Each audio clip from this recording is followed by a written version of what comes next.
dozens of volunteers. We're on a mission to bring more diversity to speaking stages. And if you have been to conferences or even listened to speeches at your company, you might have noticed that a lot of the speakers don't look like the ones that we have here on the panel today. The majority of speakers around the world are, in fact, white and male. We want to change that. We want to bring much more colors, much more diversity to speaking stages, because diversity increases group intelligence. We all stand to benefit when we have more diversity. At Keynote, we are already seeing that we are making a difference. When you put some different people on stage, other people will also see that there's role models that they can aspire to. And also, when we have more different voices on stage, we will also get more familiar with different people speaking up. We will start taking women as thought leaders in different areas, or also when we get more disabled people to speak up, when we get Black people to speak up, when we get all this variety that is hopefully broadly represented today, when we amplify their voices. People who identify with these voices will also see that, hey, I can do this too. I can be a thought leader. I can be inspirational. I can be a leader. This is what we're set out to do at Keynote. Now, I'm convinced that women make quite good speakers. Yes, I might be a bit biased here. What we have seen is that women, when they get that little nudge of, hey, you go on stage, you go up and speak.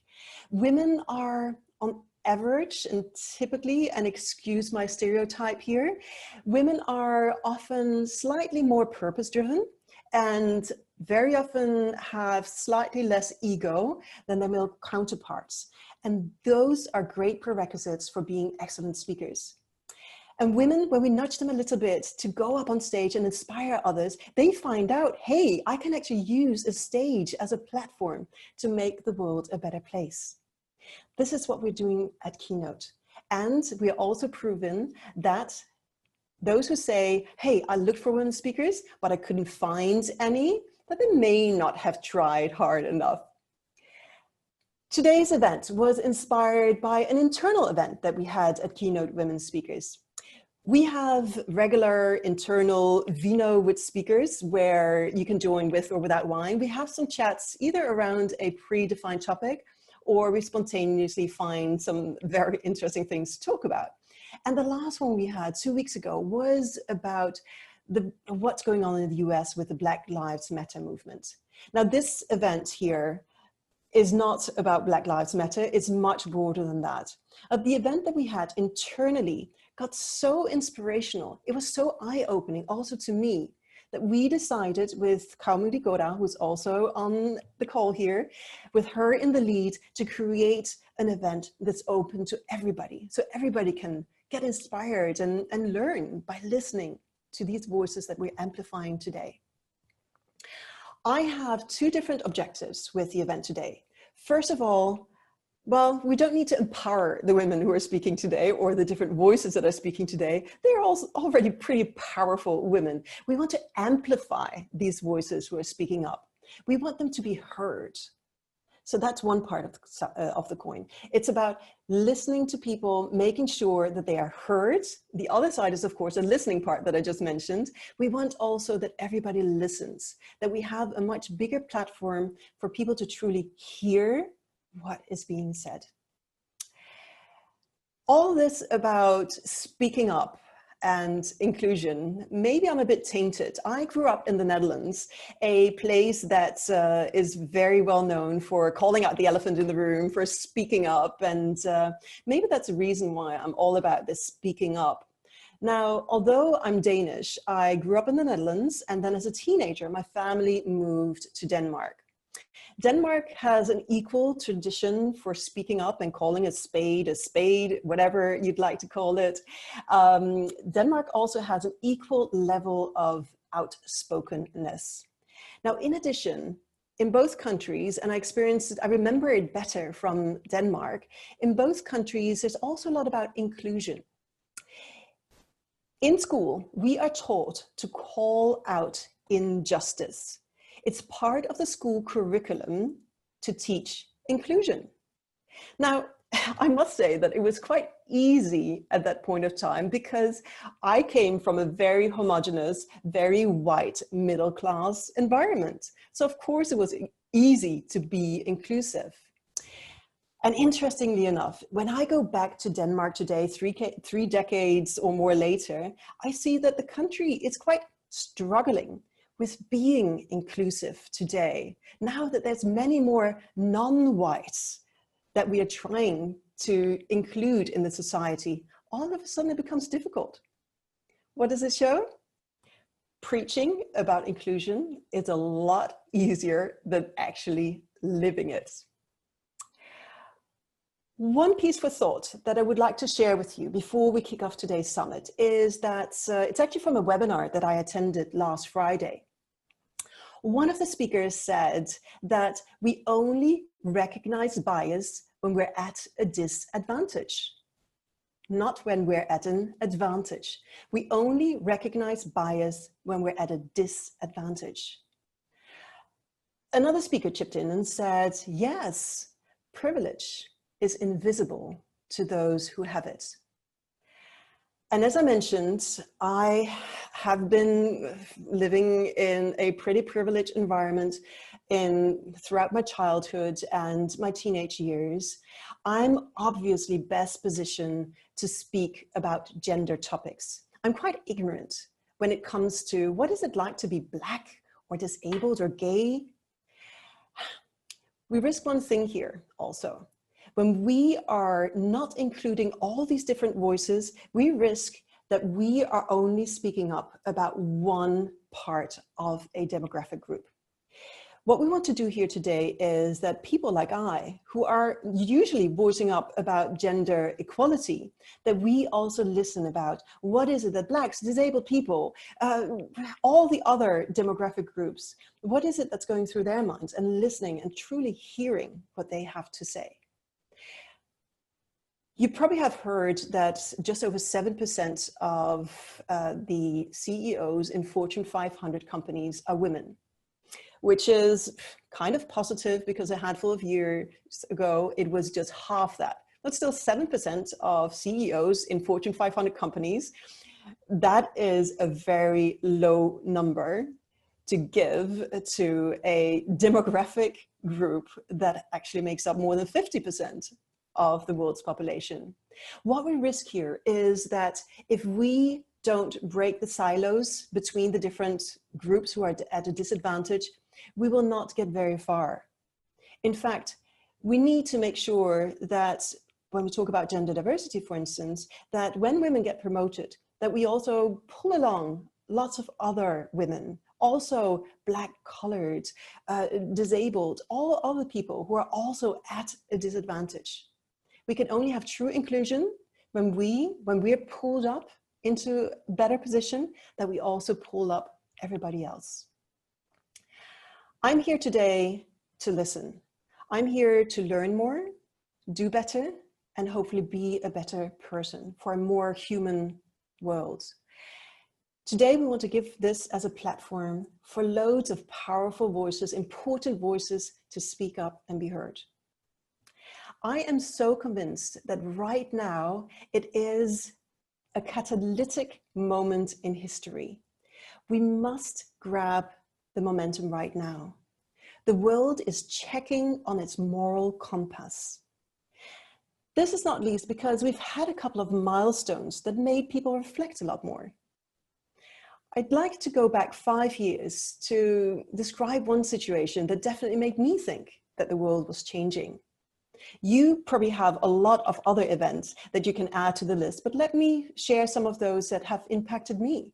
The first one, in 2015, there was a referendum in Ireland, a country that's very conservative, that's very Catholic, and they voted to legalize same-sex marriages.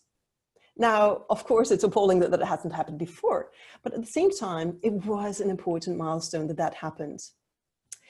As one political commentator said, that it's probably because everybody today knows someone who's gay. That's why they voted in favor in Ireland. This is very important because it also shows that when you become more familiar with the unfamiliar, you start embracing it. You start accepting it. Meaning, we need to make the unfamiliar more familiar. We need to give more power to all the diverse voices out there. The second milestone will not surprise you. That is, of course, a few weeks back, May 25, George Floyd was killed by a white police officer. It sparked protests all over the world about how we must respect Black lives more, how we must really have a much more inclusive world.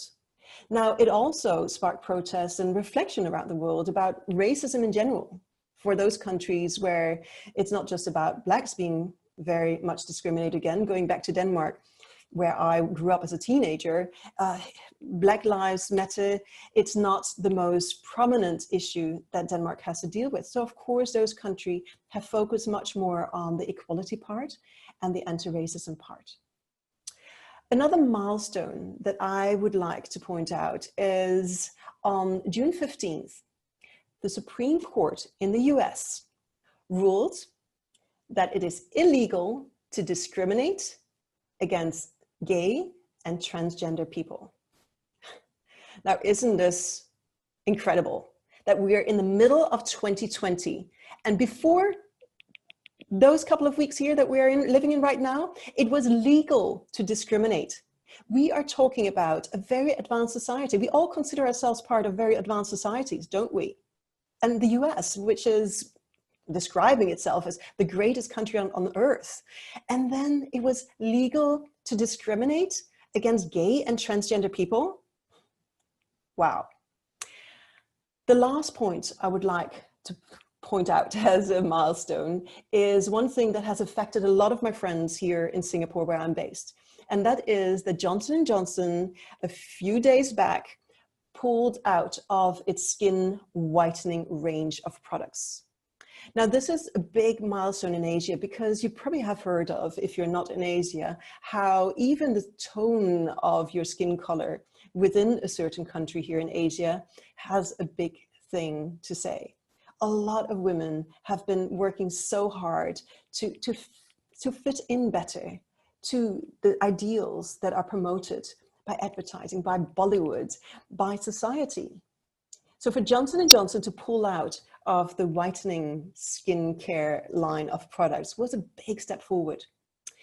Unilever followed a little bit suit. They had also a skin whitening product line where it's called, well, it was called Fair and Lovely. Now they have dropped, since a couple of days, they've decided to drop the word fair. But they're still keeping its skin whitening line of products. We must ensure that we grab this catalytic moment in history where people are reflecting on what is the compass of morality that this world is living right now. We must reflect on what makes the world fair. Excuse my pun, of course, not about skin whitening products. It is about making the world more socially just, a fairer place. At Keynote, we empower women to speak up. And today is about having a discussion of what we can do right, how we can do the human thing. Speaking up for a better world will cover disability, gender, sexuality, race, autism, civil rights, human rights, and much more.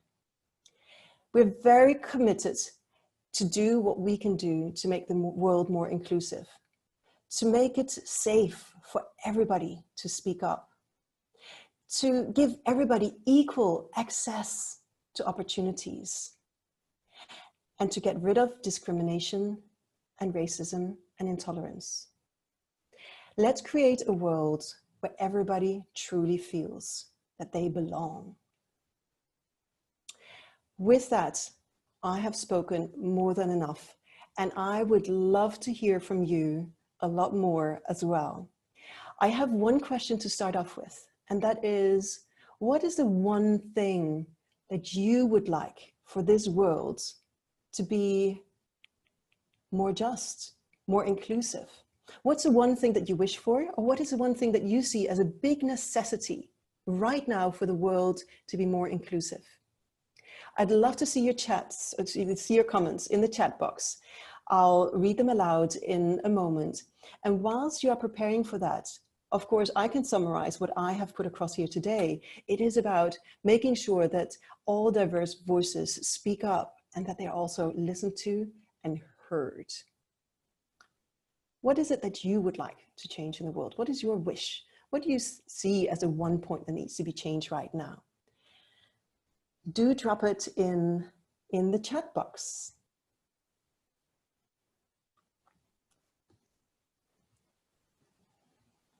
All right, what do we have? A silent group so far? What is it that you would like for the world to be more inclusive?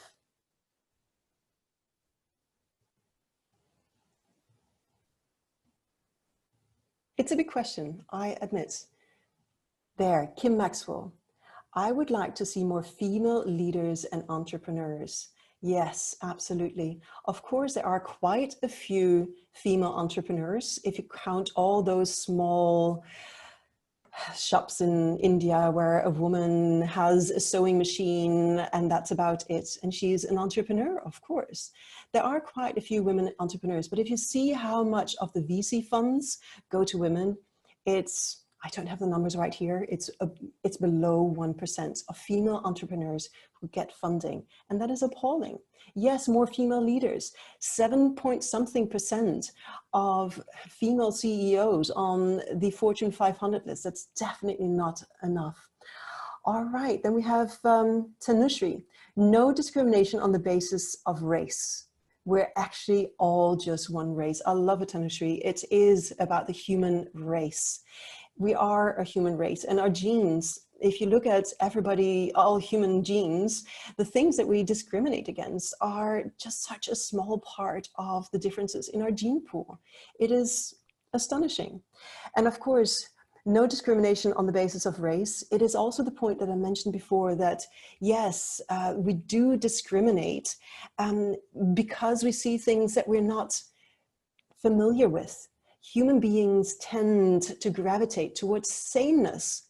And one of the things that we're talking about a lot is also in whatever workshops we do around inclusion is also seek the sameness on a different level than the obvious what you see. It's amazing what happens when you seek sameness on a deeper level of what is it that we have in common? What are we passionate about? You and I, both of us.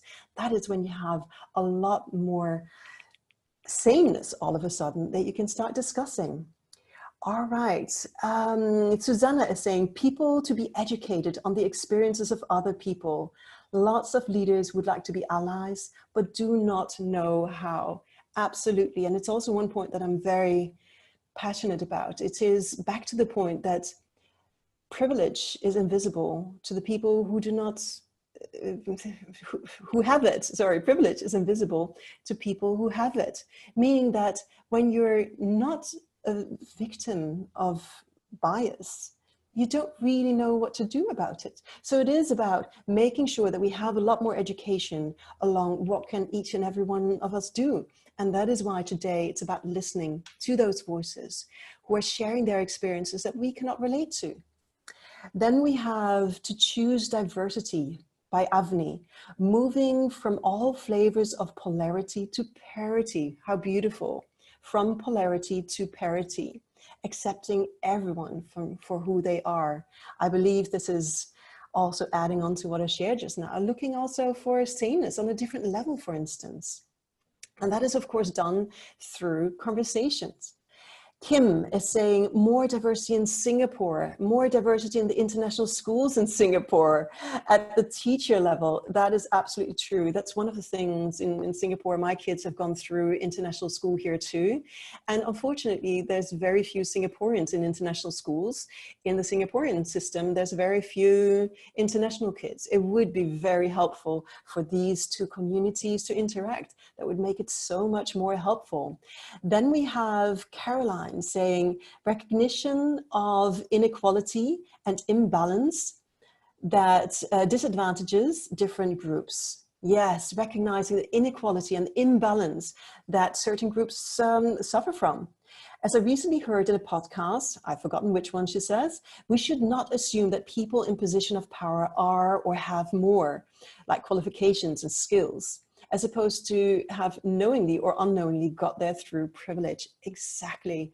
And it's one of the topics also that I have discussed a lot lately. It's about meritocracy, right? What is meritocracy? You can see in the US that there's a lot of people who are being excluded from having the best start in their lives because they don't have access to the schools that you need in order to have a good start in life in the US.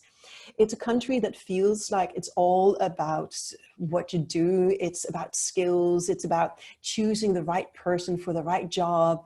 But if you haven't had the same opportunities to get to that spot, how can you call that a just world, right?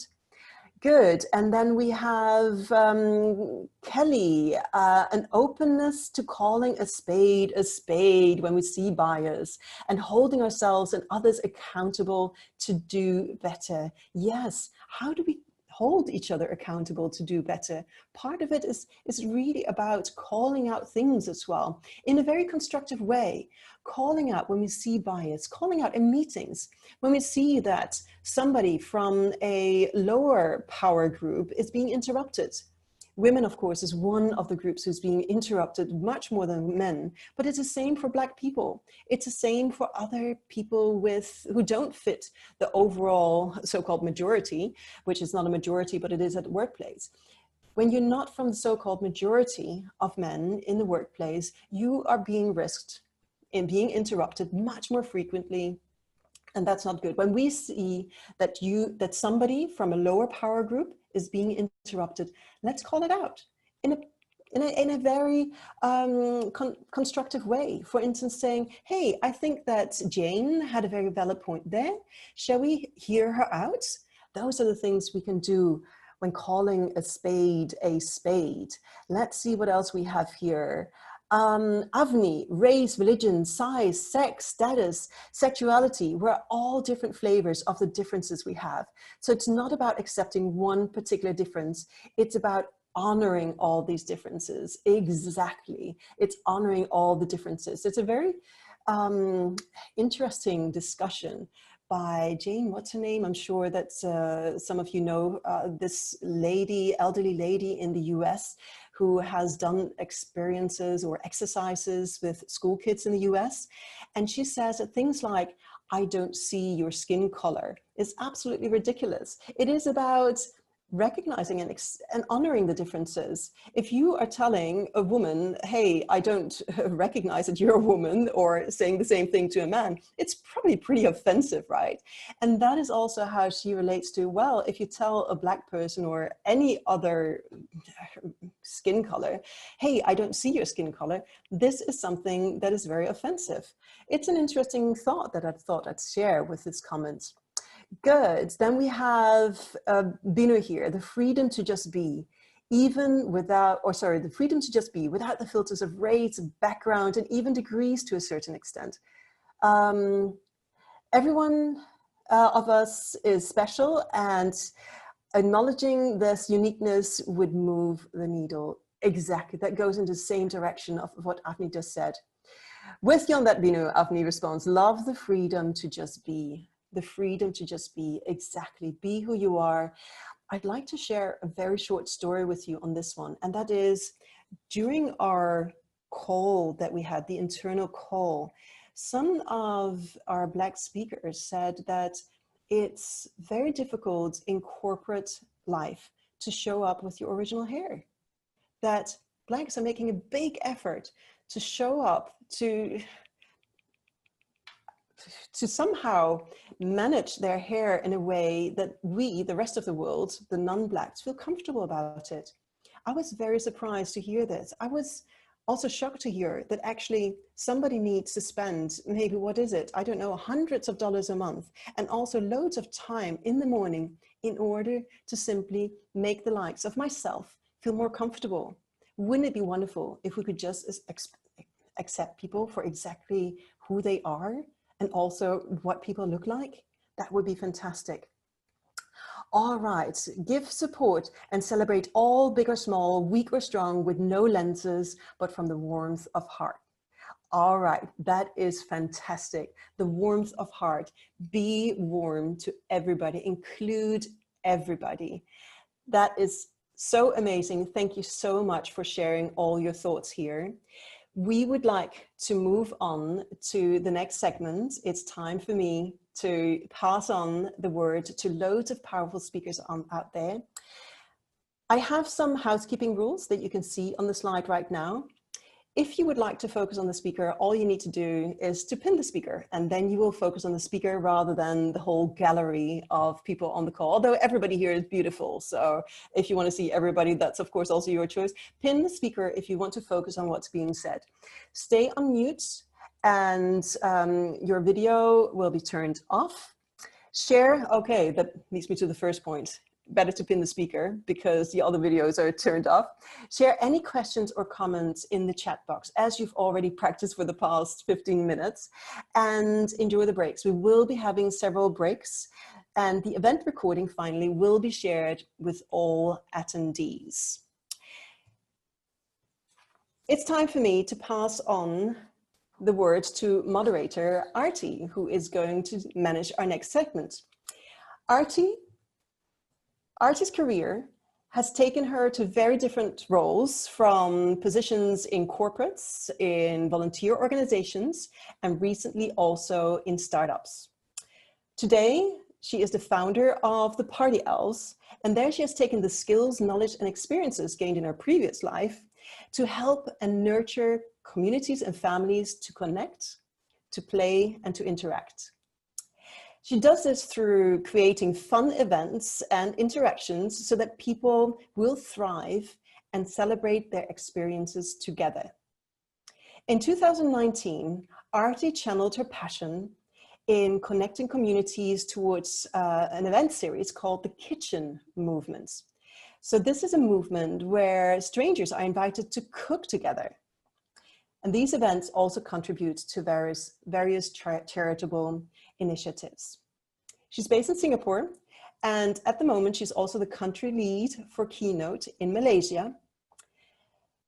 She was nominated for Singapore Mompreneur of the year 2014, and finally she's a keynote speaker on our directory with the topic of speaking up. What could be more appropriate than to pass on the next session to Arti, who speaks about speaking up. Good afternoon, everybody. Welcome to the Global Summit, Speaking Up for a Better World. My name is Arati, and I will be moderating to this afternoon session. You'll be with me from 12:30 till about 2:30 this afternoon, and what a lineup we've got for you. We've got an interview with Teresa Goh, which is coming up soon, and then we'll have a conversation with Dave Rogers and Shahara Viswanathan. And then we're going to have a fantastic presentation, a keynote by Dr. Amy Silver. There will be obviously chances to ask questions during these sessions. I would suggest that you use the chat box to ask your questions.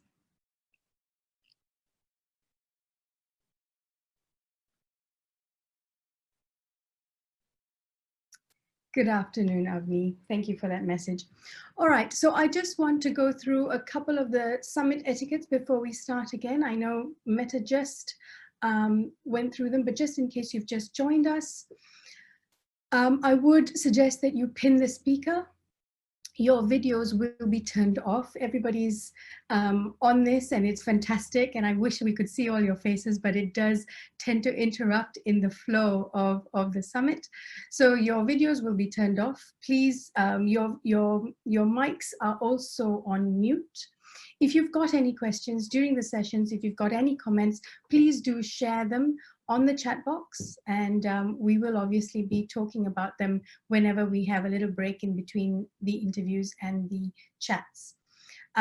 We will have a break at the end of our session, which is at 2:30, and I'll talk to you a little bit more about that then. The Summit will be recorded, so as long as you've registered as an attendee, you will get a copy of the recording once this is finished. And we go on till 11 p.m. tonight, so I would suggest waking up in the morning to listen to some of these recordings. Yes, and yeah, feel free to jump in and jump out or stay with us the entire day. Whatever it is that's going on behind the scenes for you. I hope you really enjoy today's Global Summit, Speaking Up for a Better World. We are delighted to have Avni Martin and her company, Martin Consulting and Coaching Solutions, MCCS, as our gold sponsor for the summit today. MCCS is a boutique company with a network of coaches, trainers, and consultants to provide coaching programs. I am really happy to be here moderating today's session. Speaking up, as you know, is a topic I'm passionate about. In fact, I talk about fossoitis, the fear of speaking up, where when we don't feel empowered to bring our truth into the mix, we generally don't feel counted. And more importantly, we rob others around us of the opportunity to learn and appreciate and respect a different point of view. To live and let live actually is the base of speaking up. Recent events around the world, the Black Lives Matter movement, Me Too movement some time ago, and locally just last weekend with Pink Dot, speaking up loudly and proudly to simply be respected and accepted, has just given more rise and more focus to the importance of speaking up, and not necessarily publicly like this on a global summit. Speaking up can be done even in small groups, in your intimate groups, where you bring your truth to the floor. So it's great that you've joined us here today. And I would like to kick off today by introducing my guest today, Miss Teresa Goh. Teresa is a former Paralympic swimmer based in Singapore. She represented Singapore in various international competitions for 20 years before retiring at the end of 2019. Teresa participated in 4 Paralympic Games and was the first female Singaporean swimmer to qualify for the Paralympics in 2004.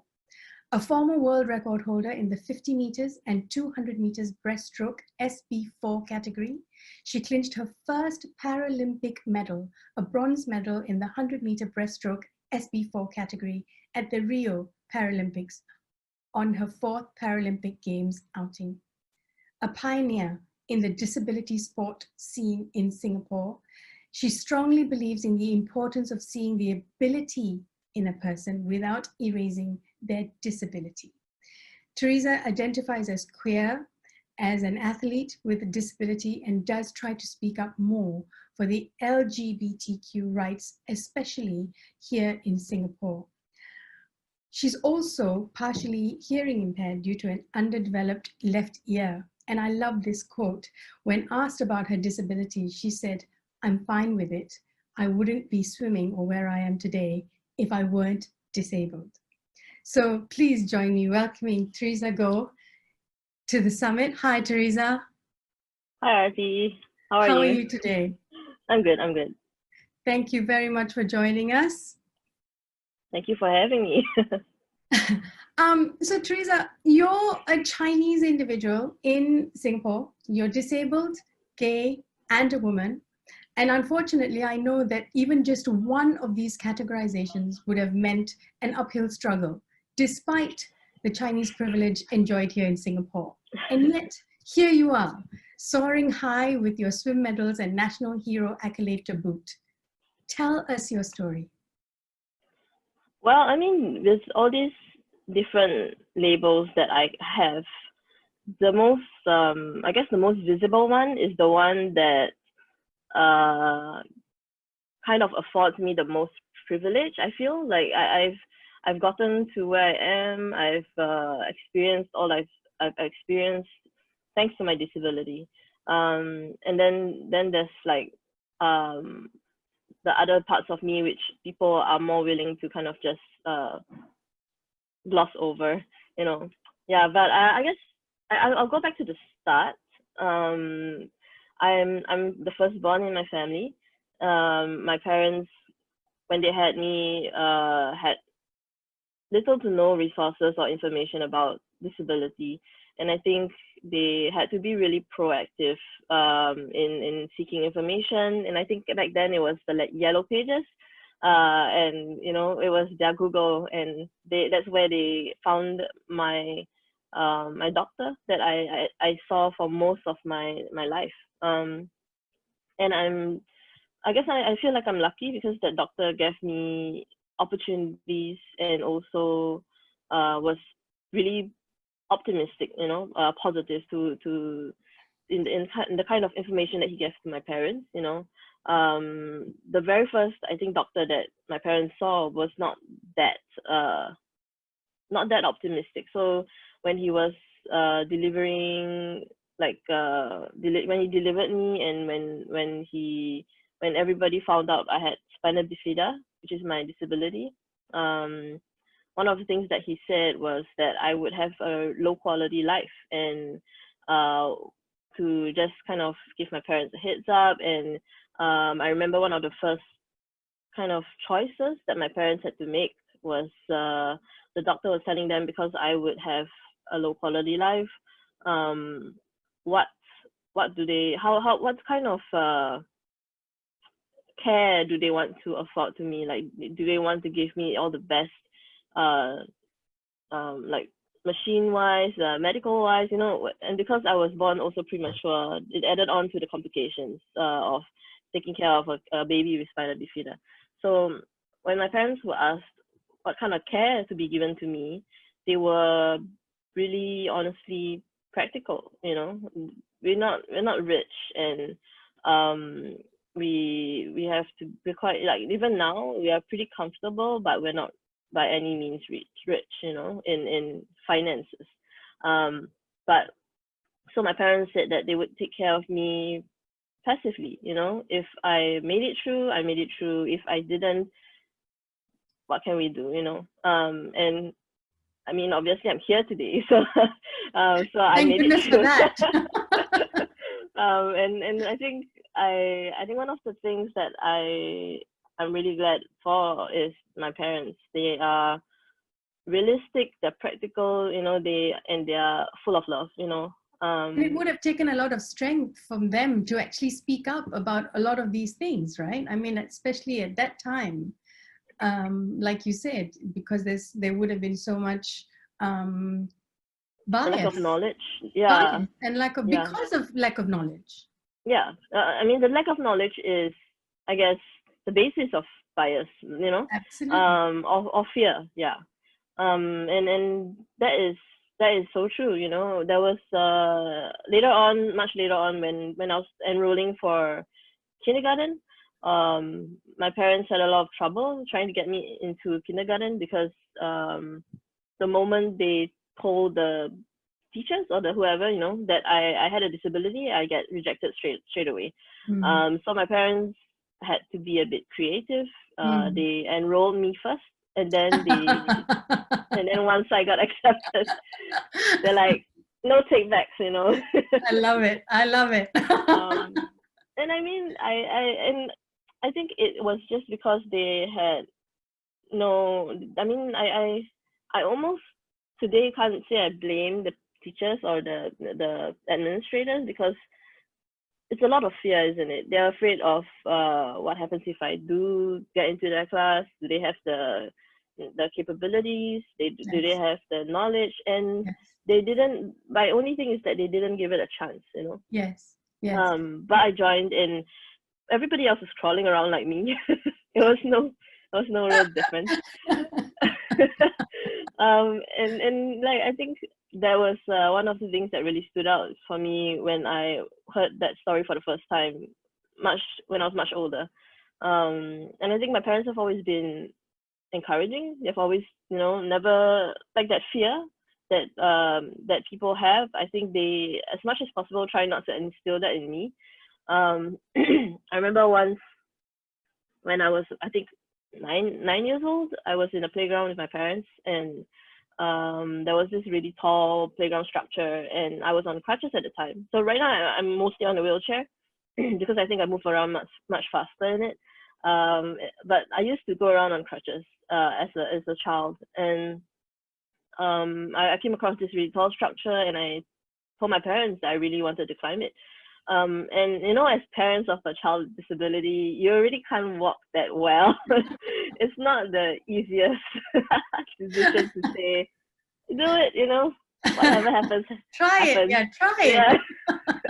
it. And I'm pretty sure it took that, like, still an amount of courage for my parents, you know. And but they did, they let me climb it. And I have a picture of it, of me all the way at the top of the structure. And I think that, to me, is one of my, I guess, my life milestones. You know, it's one of those things that set the stone for me, set that gear going on being unafraid to try. You know, I could have fallen, sure, but I'm pretty sure if I had fallen, I would have still gotten up, because my parents just are the type of parents who let you try, let you fall, but let you pick yourself up. You know, they're truly the ones who really set it all going for me to be who I am today. Because children model what they're shown, right? So if they're shown, and in your case, you were obviously shown courage, and you were shown, you know, education and making people aware, and that therefore helped you push forward. I'm really thankful for that. You know, and I think later on, when I did go into swimming, because I've been swimming for 20 years before I retired, and so swimming started out honestly as a rehab activity. You know, it just was something that they wanted me to do, because they thought, you know, as a person on a wheelchair, it might be harder to get physical activity, you know, and also like just for general health. I think they wanted me to do something, and I think the first thing that I did was swimming, because every stone's throw is a pool in Singapore.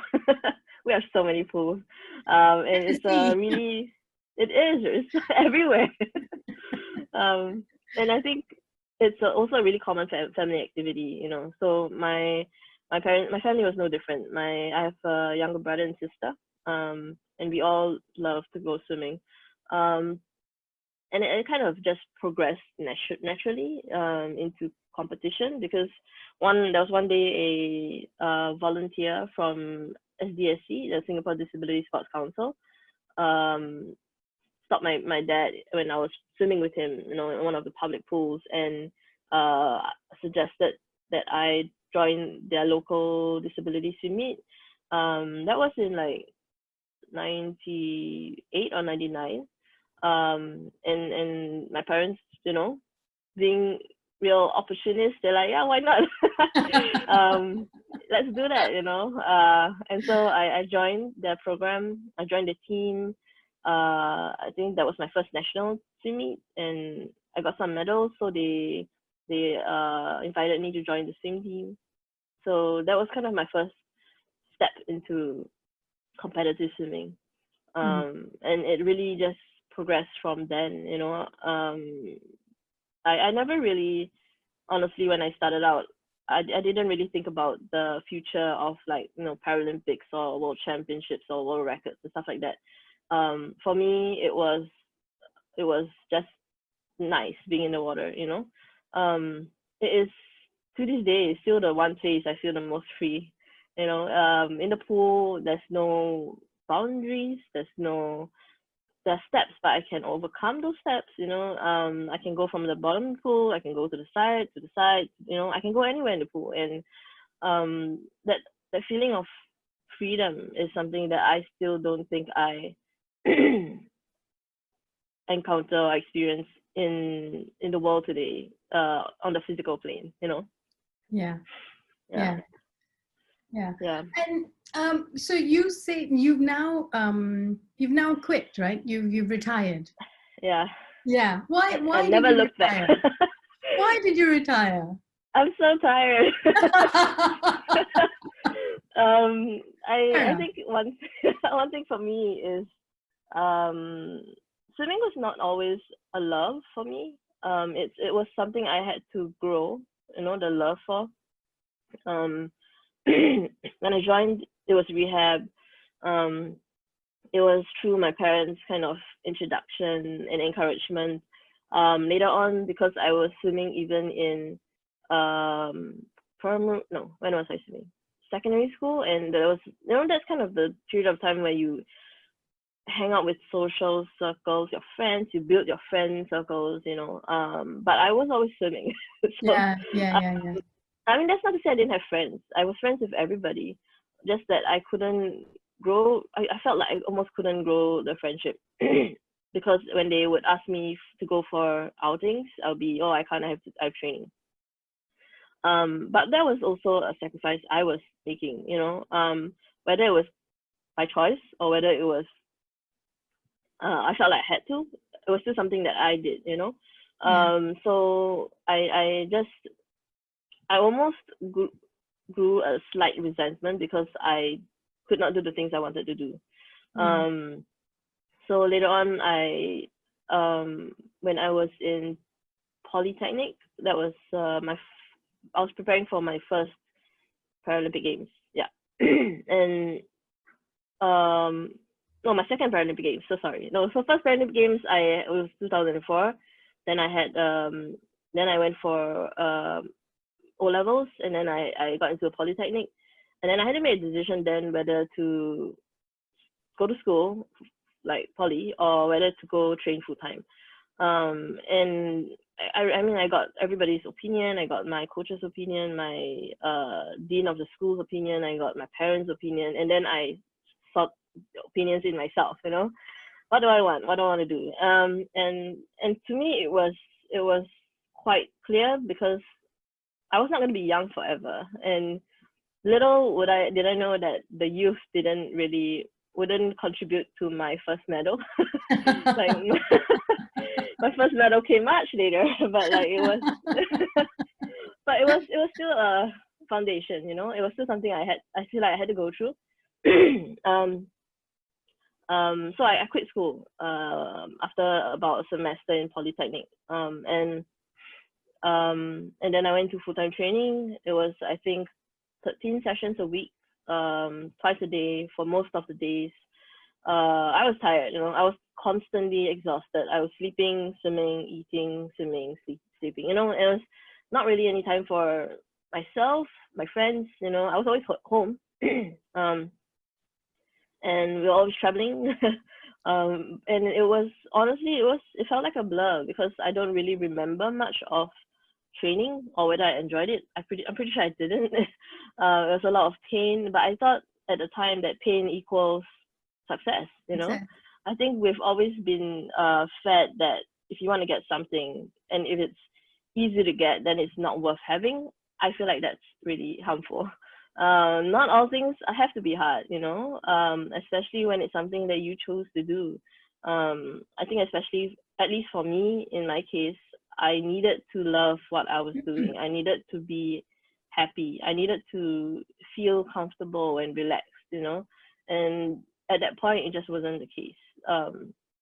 So I had 4 years of full-time training, and I had placed fifth in the first games in Athens. So my coach and I were both, banking on podium finish in Beijing.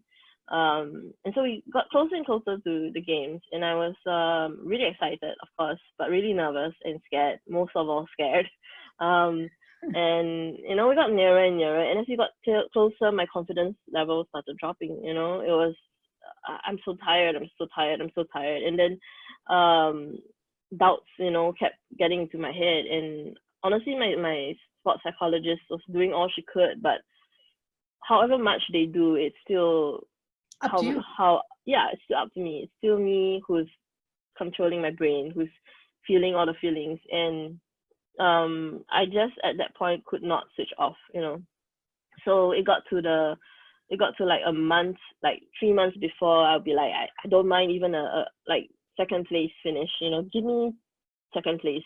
And then 1 month away, I'm like, you know what? Okay. I'm so okay with bronze. Just give me anything. You know, I don't even need a gold anymore. You know, it started from me being like, I'm gonna get this gold. You know, to all the way to the games and saying, I'll take anything. I think that should have been a red flag, but I was just too caught up in my own thoughts, and I could not switch off. You know. So I miss. Did you speak about this to anyone? I mean, other than the sports psychologist, obviously, did you speak up about that feeling of Only pressure? much later, honestly. Right. At that point, I didn't even know what I was feeling, or I couldn't even bring myself to acknowledge what I was feeling. I was really, I kept everything inside. Like, it was all internal struggle, internal turmoil, internal everything. You know. Even with my sports psychologist, I think I definitely didn't. I wasn't as honest as I could have been with her. I tried to, you know, I thought it would be like, if I say it, maybe it will happen. So I kept trying to say I'm confident, but it never translated. And I missed the bronze by 0.7 seconds. It was less than a second. So I think that was truly the lowest low of my career, for sure. I had to step away from the pool after that. It was just a place where I could not be around. I went to do something else. I knew that this environment wasn't good for me. I had to step out of it. I went to powerlifting. I went to try it out for a while. I went there for like 9 months. And I actually just gave away my powerlifting belt to somebody finally. And it's just I think a healing process for me for the next few years. You know, it took years to get over the pain. You know, Yeah. but I think it was true family support. It was encouragement. It was me knowing that I had to seek out what it was I wanted to do. But I mean, honestly, deep down, like, it was still swimming for me. It was and is my first love, and I knew that this was the time to start building real love for it. You know, so I started getting back to the pool. I started like going back to basics. What did I enjoy most about the pool? And then, like, truly enjoying the water, for, you know, instead of Yeah. all the other like pressures that came with it. And so when I got to London 2012, I always say that I don't remember what I swam, but I remember seeing Rihanna and Jay-Z. And in the, I think, one of the closing ceremonies concerts. And I just remember that games being really enjoyable. It was fun, and I enjoyed the whole atmosphere of competing again. Um, and I think that really set into motion what the things were to come later on. Yeah. Okay. Yeah. So what does intersectionality mean to you? To me, it means layers. It means that, for me, that word intersection came into my vocabulary when I started realizing that there were things that people, like, I am this whole person, but there were parts of me that people picked and chose to bring out. That was when I really kind of found out about intersectionality. And I guess I would, like, I've gone from not liking labels to really embracing the labels I have, because I feel like almost at this point of time, it's not the time to be hiding labels or to be blind to labels, because, to be honest, there are some labels that are unhideable, you know. And I think, like, for me, I always felt like, however gay I thought I looked, people would still be able to pretend, you know. I've had Grab drivers, private car drivers, strangers asking me if I have a boyfriend on the ride or to wherever I'm going. And at that time, like, for me, it was a little bit of a situation where I felt like a little bit in danger, not really. You know, I've never really faced the danger, but there's always potential. You know, Yeah. and I think for me, especially because I'm alone in the car, the only way I can get out is with my chair, and the one who can get my chair is the driver. The driver. So Yeah. and so I felt like I don't know his views on homosexuality. I don't know his temperament. I don't know if he's violent. I don't know all these things about him. I'm just gonna be safe. So I'll say, no, but yeah, you know, I'm not gonna give you more information than you deserve, you know. Yeah. So most of the time it would be just me kind of saying, no, I'm not interested, or no, or you know, just no. Yeah. And it really bothered me, you know, because I would be on one hand really proud of who I am, and on the other hand actively hiding who I am. So Yeah. it was a bit of a struggle, you know, before I came out in the papers, you know. So but even after the papers, like, you still have people who maybe don't read the papers. I And mean, so it's also, again, it goes back to that fear of what they don't know, right? They don't know what it means. They don't know what it means to be disabled. They don't know what it means to be gay. They don't know what it means to be a woman.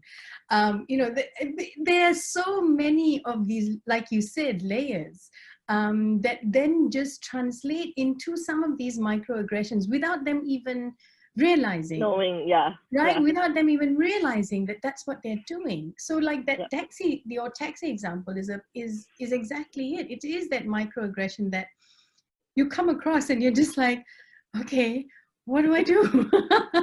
Right? I mean, even you being an athlete, you're an athlete first and foremost, but you know that whole thing about Paralympics and the Olympics, right? I mean, that's a whole different layer.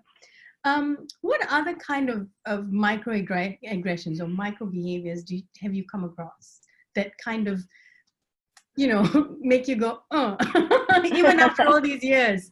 I guess it differs, and I might have shut out a lot of it. But I mean, things like oh, you speak really good English for a Chinese person. So many times. Things like micro actions, like, you know, if for me, when I do go up a ramp, the first thing I think of is there anyone around, because I don't want people to come up behind me and push me. And I'm more okay now with people asking, because usually if they ask, they leave me alone if I say no. But then I have had experiences of, if I say no, they still come and push me. So it's really disrespectful, you know, and annoying, because I'm so torn, because they are being nice and helpful, but you're not being nice by not listening to me, you know. And why is that so? It's because they see me as less than. They see that I need the help, you know. And even if I say I don't, they're like, no, you must need the help. You look like you're struggling, you know. And I think it's really quite annoying. Things like what other things? I mean, there's just so many. I think, especially as women, you will face it daily. Especially if you meet other people. But I think it's hard to. If we could write a book about microaggressions, it would be as big as those telephone books that we had when we were kids. Maybe I write a micro book, like small, thick, small book. Micro book for all the microaggression and microaction. So, like, with all of this, though, Teresa, I mean, coming from where you are, what would you say? I mean, like, what would be a tip, for example, for speakers, just general, you know, D&I activists if you want, but just generally, I mean, the public, if they want to be more active allies, what can they do? How can they help? How can they remove that fear so that people can speak up about these things? I think it's about building that culture, the environment. The other day there was a workshop, and there was a case study of an example, like if this person is being sexually harassed verbally by her boss, and you know the boss, what will you do? And in that group, there were people who actually said they would not step in. And let's just say they were not women. um, and it really shocked me because I just don't understand. I understand, but I also don't understand the inaction. And the women in the group were, of course, more proactive, more, I would ask if she's okay. I would ask if it happens to anybody else, you know, this kind of things. And I was just kind of thrown by the choice to not do anything. I'm oh my gosh, like I think it has to be a culture, you know, where we are told or shown that it's okay if you speak up. I think it's also that in ourselves, more and more, we have to realize that there are certain things that we do that may be still not ally type actions. And we have to be continuously kind of seeking that growth, that progress, and to be okay if people tell you what you're doing is wrong. It might smart a bit, you know, because who wants to be told they're wrong? But you gotta be more and more, you know, accepting of criticism, of knowing that you are doing something's wrong. You want to grow, if you know. So like, I think it's like a realization now, that you need to have. It's a realization that you need to have. Yeah. Awareness, right? And I think, like you were saying just now about not just speaking up in big groups, but in small groups, because I feel like in smaller groups, our smaller friend circles, that's where a lot of us feel the safest also, where the truth comes out, you know? And I also think the most vulnerable. Exactly. So I always tell my friends when we do have, when we do butt hits or when we do have discussions like this, heated discussions, I'll be like, you know, guys, I would not be speaking with you if I didn't care about you. I would not be trying to help you if I didn't care about you, you know? If I didn't care about you, I won't talk to you, you know? I wouldn't want to tell you what is wrong with what you're saying, you know? And I think they get it. They are really accepting of, I hope, my words now. You know, you try not to be super aggressive, but I mean, back on this topic of like speaking, like what feedback that is not so aggressive. I can't remember the term, you know, but criticism. Yes, like I think I feel like also that is in itself. Sometimes you just have to accept if people are being angry, you let them be angry, you know. They deserve to be angry. They deserve to react angrily, you know. It's not about policing the tone, you know, because sometimes they have reasons for saying it like that, you know. You can't always expect people to like, okay, I'm angry, I need to tone it down and chill before I talk to you, you know. It's hard, and I think human interaction is complicated, you know. It's not always easy. That's not always going to be an ideal. Absolutely. You know. Absolutely. So I think speaking up, like the theme for today, speak up is like the overriding factor. Because I think when you speak up, it empowers you, right? So, and it allows, I mean, like a lot of what we talked about, it allows that education, it allows that fear to be kind of tempered a little bit because you know a little bit more, you know. I'm just going to go to Q&A because we've got a couple of questions coming out. We've got a question from Meta here. It says, I'd love to hear your opinion, Teresa, on how everyone can embrace their labels. I thought there was such a powerful thing to say. Of course, it makes the unfamiliar more familiar, but I also recognize that it is a challenge when you risk being exposed to even more bias. And is there anything others can do apart from calling out microaggressions or discriminating behavior, which we just talked about? But yeah, how can someone embrace their label? How can they do it? I think to me, it was a really, it took years to accept it fully, you know. I went from being a person who didn't like to be called disabled because I thought disabled means bad. So I'll be like, no, don't call me an athlete with disability, call me an athlete, you know. And I thought that meant putting me on equal platform, you know. But it is just another way of erasing a part of me, Who you you know. are. And yeah, and regardless of how I say choose to call myself, it's just one way of, like, it's only on my part, you know. They can still choose to exclude people with disabilities, athletes with disabilities. It's all about the whole environment. So on my part, by erasing that, I might have given them the impression that being a athlete with disability is not a good thing. So then I started thinking, and I'm like, you know, why do I think that it's bad? Why do I think that I shouldn't be called disabled? And then later on, I went into person first language, athlete with disability, and I still don't mind that. But then I also transited into a disabled person. Like I now prefer to be called a disabled person, a disabled athlete, because I feel like the disability is not the thing that brought me down. It's the environment that brought me down. It's disabled is what I am, you know. You can call me that. I'm not offended. It's not a bad word. In fact, in your case, is the disability that raised you. I mean, you used it. It is. Yeah, you used it. It's the part that of me that gets me the most amount of privilege in my life. It's when the environments around us use that against us. So when we have like physical boundaries, steps, staircases, or other kinds of boundaries, that's when they are used against us. So if everything was flat ground, for example, I would be on equal ground as everybody.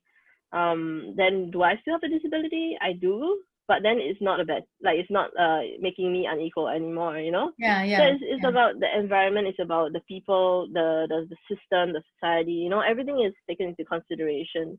And I think for me, the label is just a small part of it. I have embraced all my labels, but it's also because of every factor of my family being so supportive, the public being kind of supportive, my friends being supportive, me really just being stubborn and like, I don't care what you say, I'm gonna be just, you know, like I'm who I am, you know. And I'm not gonna say it doesn't scare me sometimes, because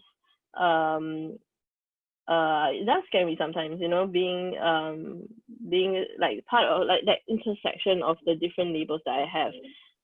There's some things that make me more fearful of just the person that I am.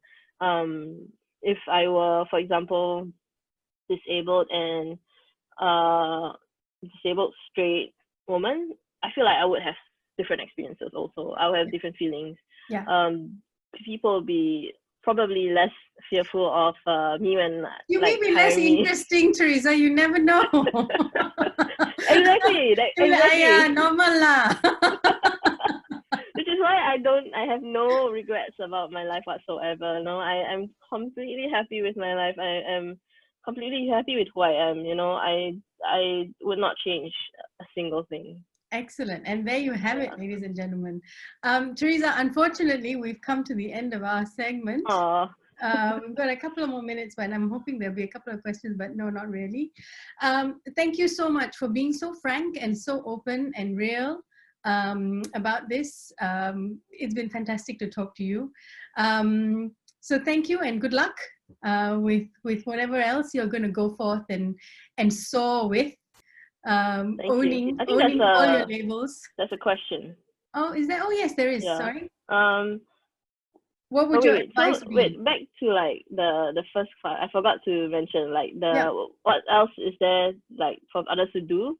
Yes. Calling out microaggressions. I think it's raising people. Like I think raising people up to hear their voices. You know, nothing for us without us, you know. So I think if you're talking about disability, bringing somebody with disability, more than one person if possible, because not just one disabled person speaks for all the disabled people.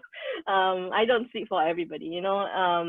And you know, when you're talking about people of color, you know, you bring in people of color, you know, don't just talk about their issues when you don't bring them in. I think that's one way to do it, raising voices. And it says here, how can companies help their employees in this? They may not want to offend, but are not sure what words to use. how to talk to people with disabilities. I honestly think you just talk to them Like a normal as person? like they don't have a disability.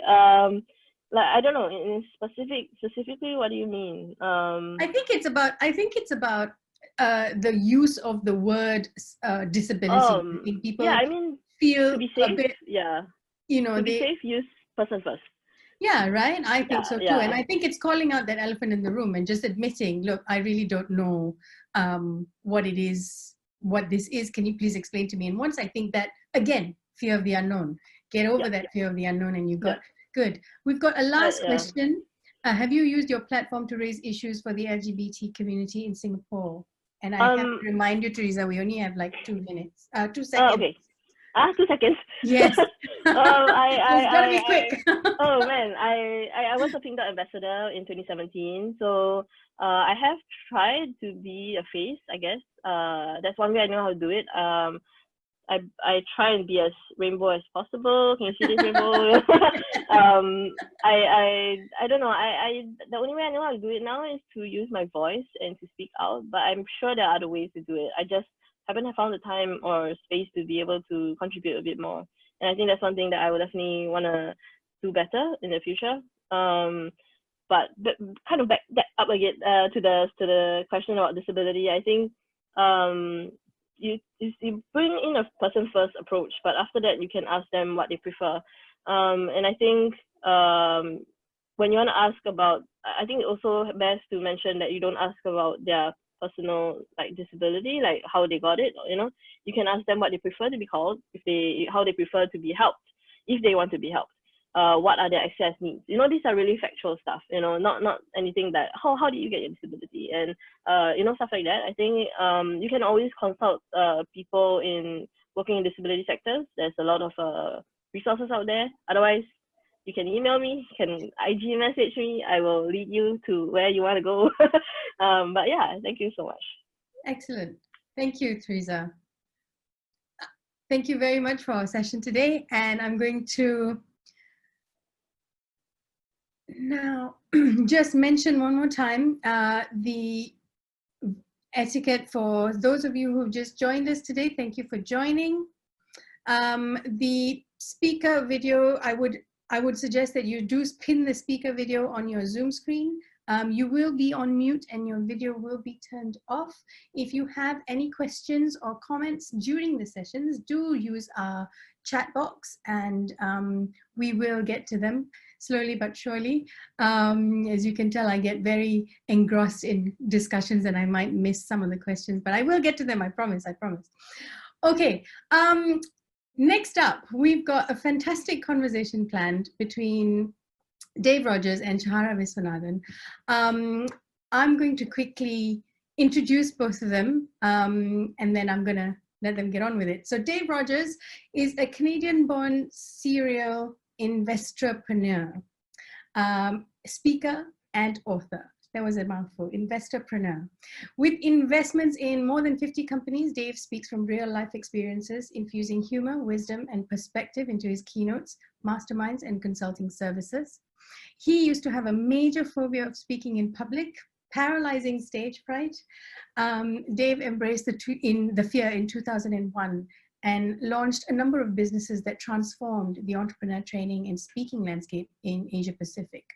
Dave persuaded 27 of Asia's top speakers and coaches, with help of others obviously, to connect, collaborate, and co-found APSS, the Asia Professional Speakers Association. Dave was the founding vice president and past president of APSS, spoken in over 43 countries in 4 continents to over 150,000 people, having led half-day, full-day, 2-day, and even up to an 11-day global leadership expedition called Soul Journey Adventures since 2005. Dave has been featured in the best-selling book called Transformational Leaders, the epic feature-length movie, The Dreamcatchers movie, and has led over 15 leadership tours, including the Mayan prophecy in Peru, the Viking mythologies to Scandinavia, that would have been interesting, and the Asia's first spiritual cruise to China and Japan. Dave's books include 6 Dimensions of Top Achievers, Awesome Coaching and Entrepreneur X Factor. His latest book, Awesome Coaching, Get 2020 Vision, tackles the sensitive issues of depression, addictions, corporate PTSD, as well as solutions in mental wellness. Dave is a graduate of the McMaster's International MBA program and York University's BA in Economics and Business. After graduation, Dave worked 17 years in finance as a risk manager in Japan, a bond trader in Hong Kong, and a corporate financier in Singapore. And he will be interviewed by none other than Shahara Vishwanathan, with 20 years of experience in a business-driven digital solutions, cloud applications, and workplace transformation. Shahara works at Cisco as advisory lead APJC. She also co-leads the Women of Cisco group in Singapore. What excites her most is finding ways to use technology to innovatively solve challenges and close gaps. She works with customers to optimize their cloud and digital environments, helping them build technology strategies and program development, process improvements and changes, toolset development, digital services, and transformation. She focuses on helping customers solve their business problems in unique and effective ways. Prior to Cisco, she spent nearly a decade working with Telstra, where she spearheaded the global cloud strategy and delivered an award-winning unique offering in Asia's highly competitive cloud market.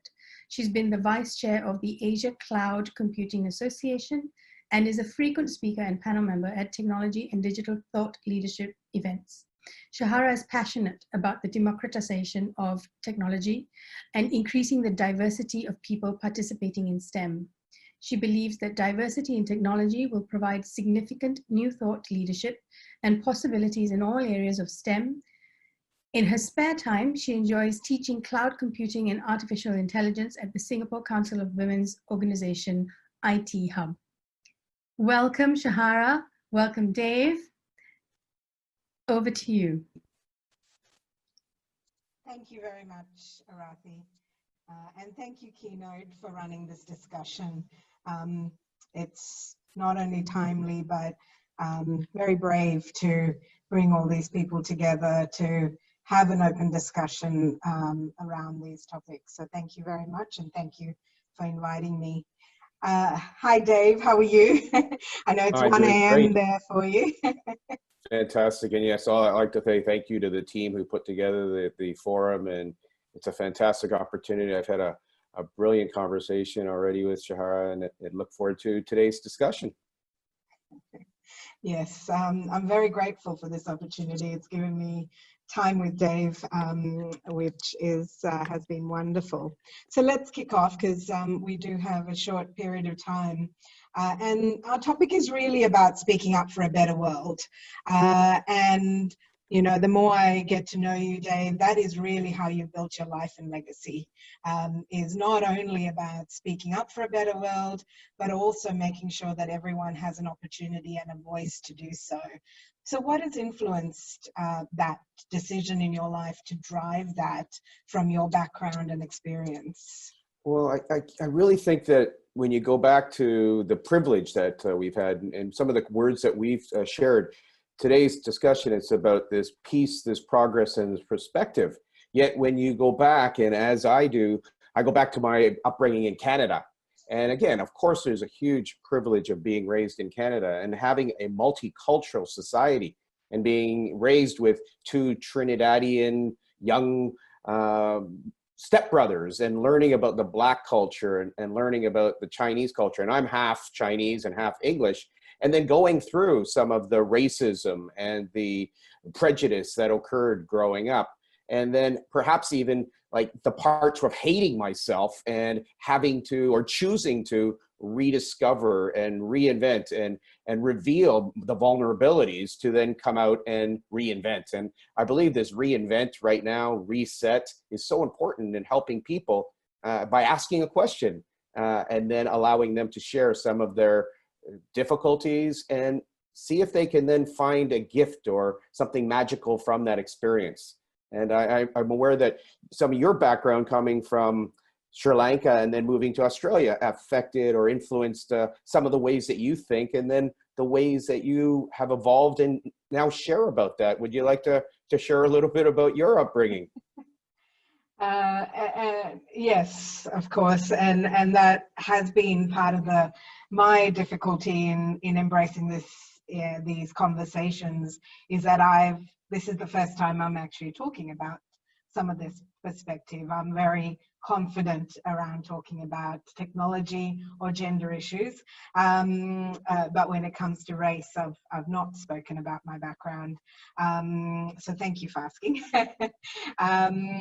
I also came from a certain amount of privilege of growing up in a family that did talk and fight for a better world.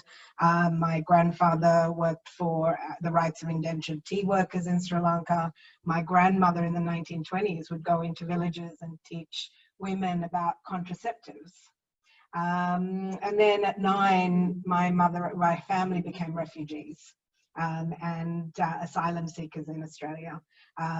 When armed gangs came to our home and stopped us on the street, because we are Tamil, and in Sri Lanka, that has been an ongoing struggle. We were very fortunate to get to Australia by plane at a point in time where we were welcomed. We lost everything, absolutely everything except for what we had on us.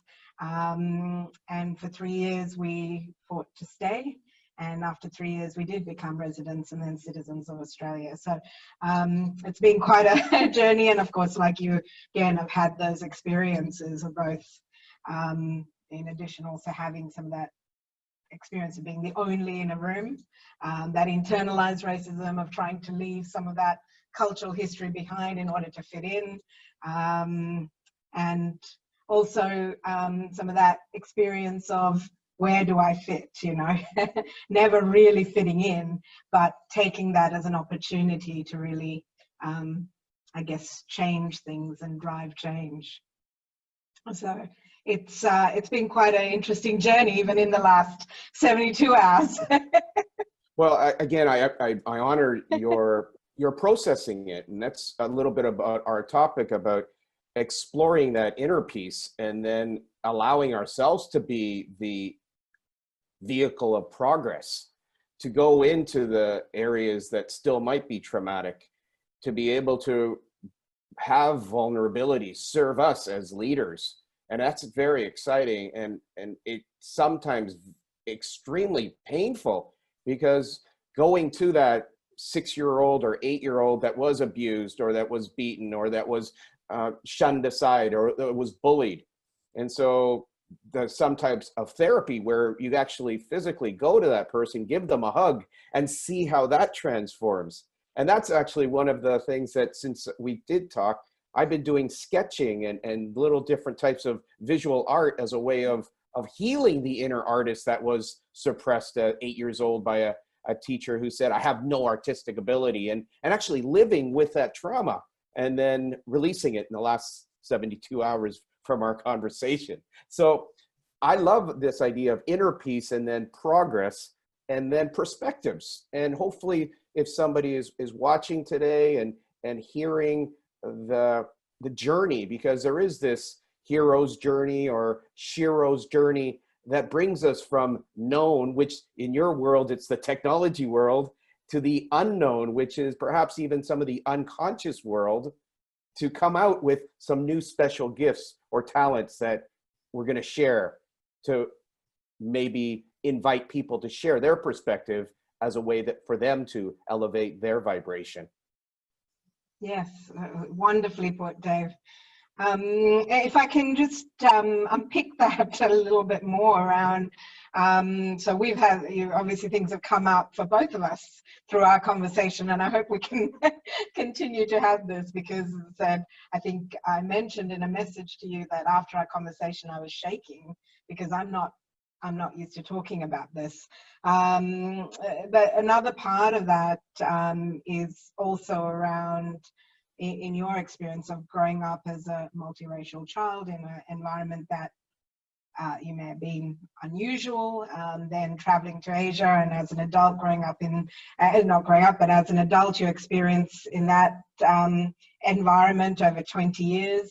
And then having a child, I guess, who's brought a whole new perspective to that, both as a multiracial child as well as a third culture child, and both what's that experience been like, but also what have you learned through that that has brought more color to your experience?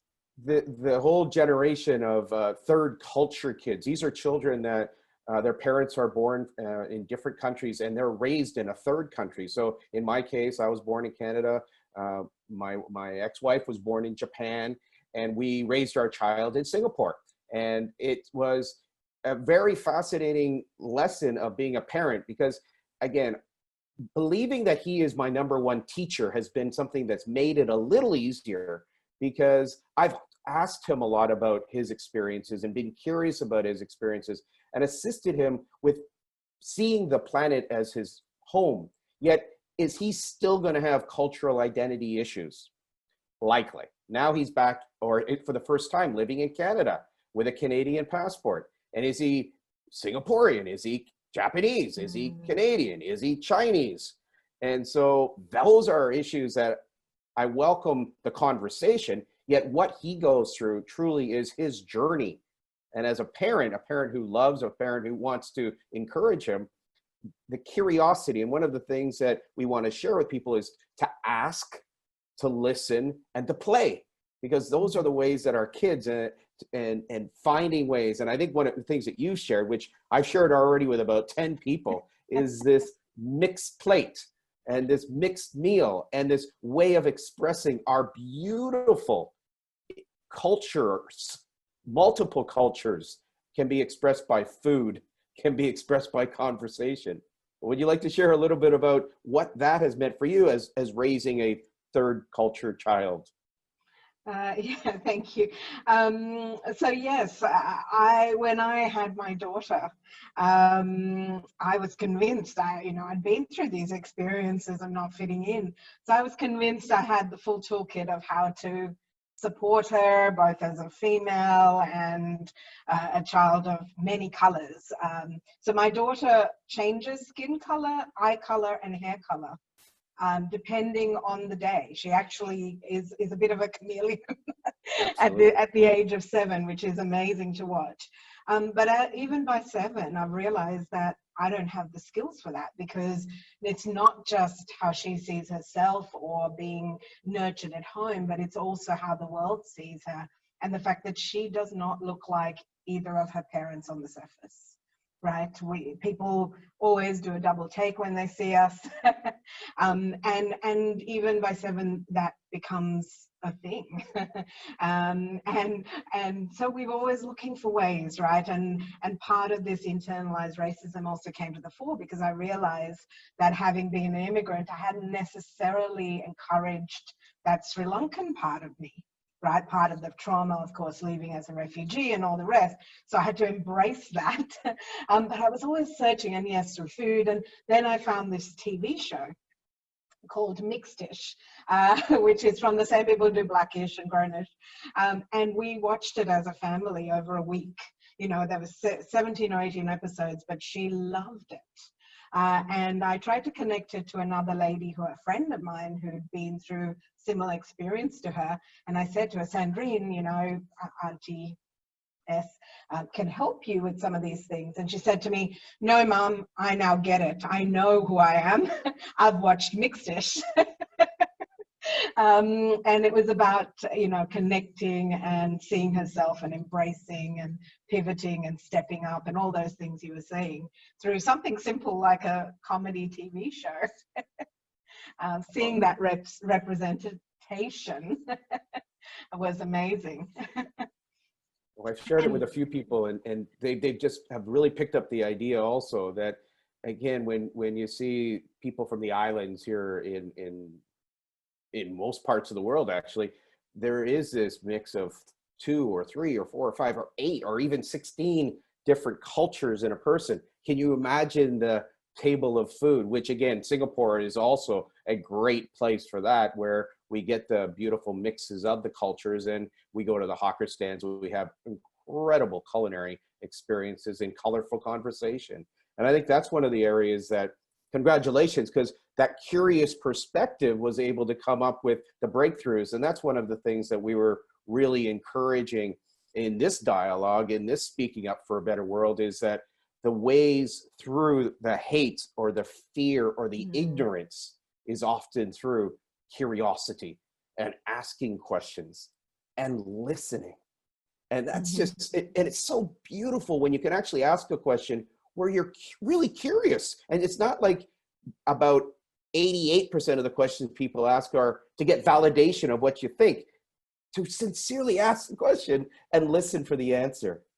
And that's something that, again, I believe is a skill. It's a learned skill. Now, there's some people who obviously have practiced it a lot more, yet it's definitely something that I find myself being a student of asking questions. Yeah, very, very insightful. And from that, you know, whole conversation about asking questions, listening, connecting, especially around children and being a parent, you know, do you have some mantras or mottos around parenting and storytelling? And are you finding in that process that you're actually learning more about yourself, and almost some of the things you tell your child, or that it's actually kind advice to yourself as a child or even as an adult? Is that something that you've seen? Well, there's a number of things that right now I'm using as tools for my own transformation, transmutation, resetting with COVID. And that's using the hero's journey. And the hero's journey about going from the known to the unknown. And during the unknown, we'll have problems and perils, and sometimes we'll go into a pit.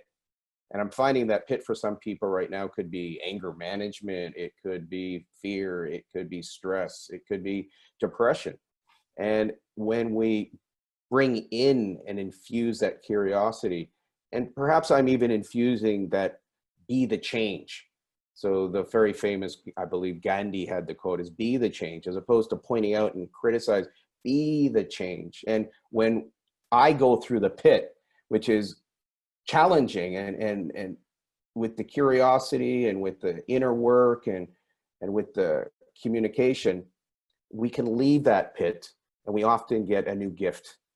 And right now, as an elderly caregiver, a lot of that gift that I'm getting is a redefinement of compassion, a new breath into patience, a new sense of care and kindness that it didn't exist 10 years ago in this being. And it's the 2020 vision that has shifted it. And those are some of the mantras, yet also some of the storytelling that I'm enjoying, yet letting go of the old identity of the 27-year-old finance guy, banker, trader, and having the yang energy attached to that has been transmuting or transforming. And that's part of the journey. And the one quote that I really love from Malaysia, actually, it's from the first entrepreneur school for kids in Malaysia, Dwi Mas International School, that they really infuse this idea that practice makes,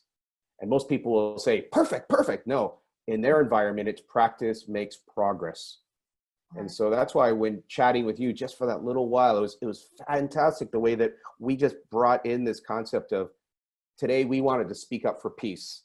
And that might be inner peace. We wanted to speak up for progress, because one person infusing one word might make progress, and then perspectives and honoring that perspective. And then you brought the beautiful tagline about privilege. Yeah. And yes, when we look at our privilege, we tend to go to a sense of gratitude. And when we have that attitude of gratitude and that humility, I guess miracles happen, magic happens. And in parenting, especially in the third culture kids who move so fast, they get things so fast, whether it's the language, whether it's the food, whether it's the cultural diversity, there's just a opportunity for us to do our best to allow them to shine. And so I guess I would then go back to you and ask you, so what are some ways that we can assist the next generation to shine? What are some of the things that you're doing? Because you're infusing the speed and velocity of technology with the care and the compassion of parenting. And I'd love to hear a little bit from you on that. So I think, and you actually talked about some of it yourself, and I also heard some of that from Teresa as well when she was talking. It's this embracing who you are, right? And there's a pain and a process in that, but embracing it and then becoming proud of that and then pivoting that and somehow walking that talk so that you're a model for your child, right? And it's that progress, and almost accepting that as a privilege. And I know we're slightly using privilege in a different way here in the way we talk about this sometimes, but I think our experiences have put us in a very unique position to not only come in and have, drive for this better world, but we have a certain perspective that we can come to the table and have that conversation. And that's one of the things that I guess I've had to struggle with around particularly this topic, is that you also then have to face that. And your experience, obviously, of being a therapist and a grief counselor, you recognize that you can't just keep that locked away. That in this storytelling is really important in how you connect and drive and move forward. And a lot of it's not black and white, right? So you can be proud of a culture that you also had to leave as a child or be killed, right? I mean, that was as black and white as it was, but you still, there is a lot to be proud of that culture and that country, and that background, and equally the country that adopted you, and recognize the issues, and fight to change that, but also progress. So it's it's quite a difficult thing, that it's not black and white. You have to almost live in these two states of embracing that and progressing, rather than keeping that locked away or staying in the cupboard with it.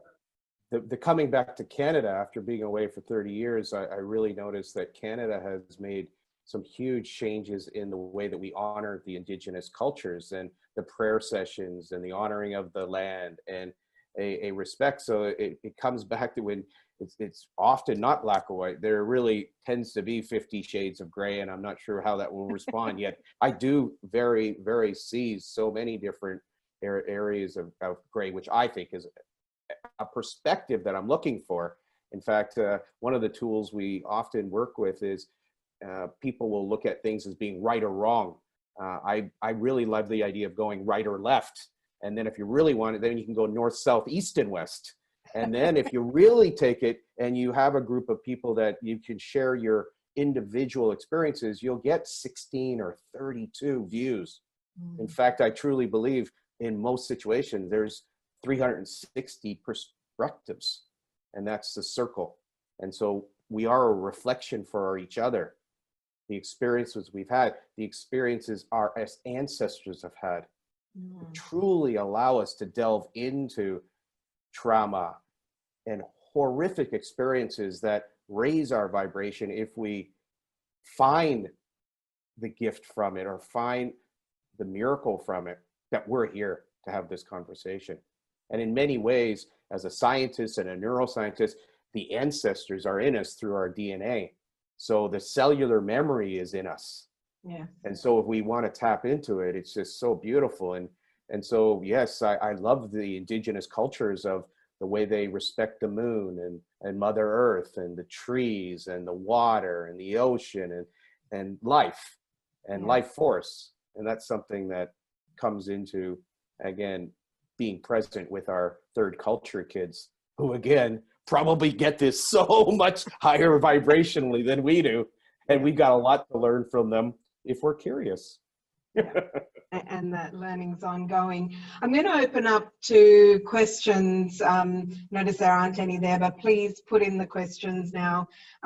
We've got a few minutes to answer them while we'll keep talking. So I'll jump in there. Oh, there is a question. Yeah, Shahara and Dave, thank you so much. That was such an interesting, I like the mixed dish reference. I do have a question. Do you see the importance of recognizing privilege and how this translates into how it's applied? How do you then, you know, push forward with it in the name of progress? Well, would you like to go first, Shahara, or would you like me to share a little bit? Because You go. it was this idea of privilege. And again, for me, when I reflect back at being, for some reason, so gifted to be born and raised in Canada, there is a privilege we have is holding a Canadian passport. It's one of the easiest passports to travel in the world. The Canadian country, it has this idea of we are a mosaic, we're a fabric, we respect other people's opinions. Now, does it make sense that it's not perfect? Absolutely not. Yet the dialogue, and I think that's where a lot comes back for me, is being a person who promotes and encourages dialogue. And there's a beautiful organization in Australia I've worked with, is Global Dialogue Foundation. And it is about working on little projects that can elevate people's voice. It can work in a social entrepreneurial way where it's just not about profits. It's about people, it's about planet, it's about passion and purpose and profits. And so those are ways that when we are able to tap into our privilege, it nurtures that spirit of gratitude and humility. And then we go to wherever we go to connect and elevate.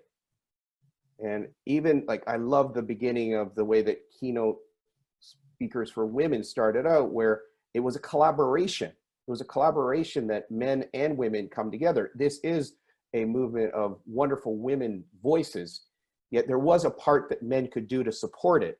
And so that happened through dialogue. That happened through communication. Because when we do sit down one-on-one and we have a chat, wow, and we connect, we ask, and we can make progress. Yeah. Shahara? I completely agree with everything Dave just said. I'm just going to give, I guess, from my experience, another area of this. As an immigrant to Australia, obviously there's a whole bunch of experiences that I went through, but also recognizing the privilege of being in a country that has an Indigenous culture and an Indigenous people, and the awesomeness of the country that was, nurtured by that Indigenous culture, and having that opportunity to connect.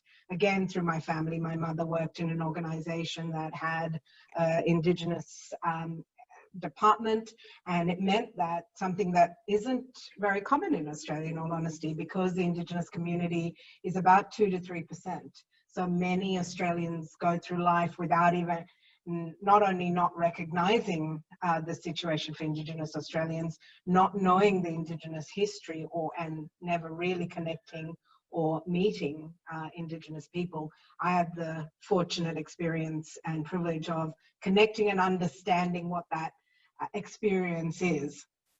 I'm also fortunate to look Indigenous. So if I tell an Australian person that I am Indigenous, it is believable.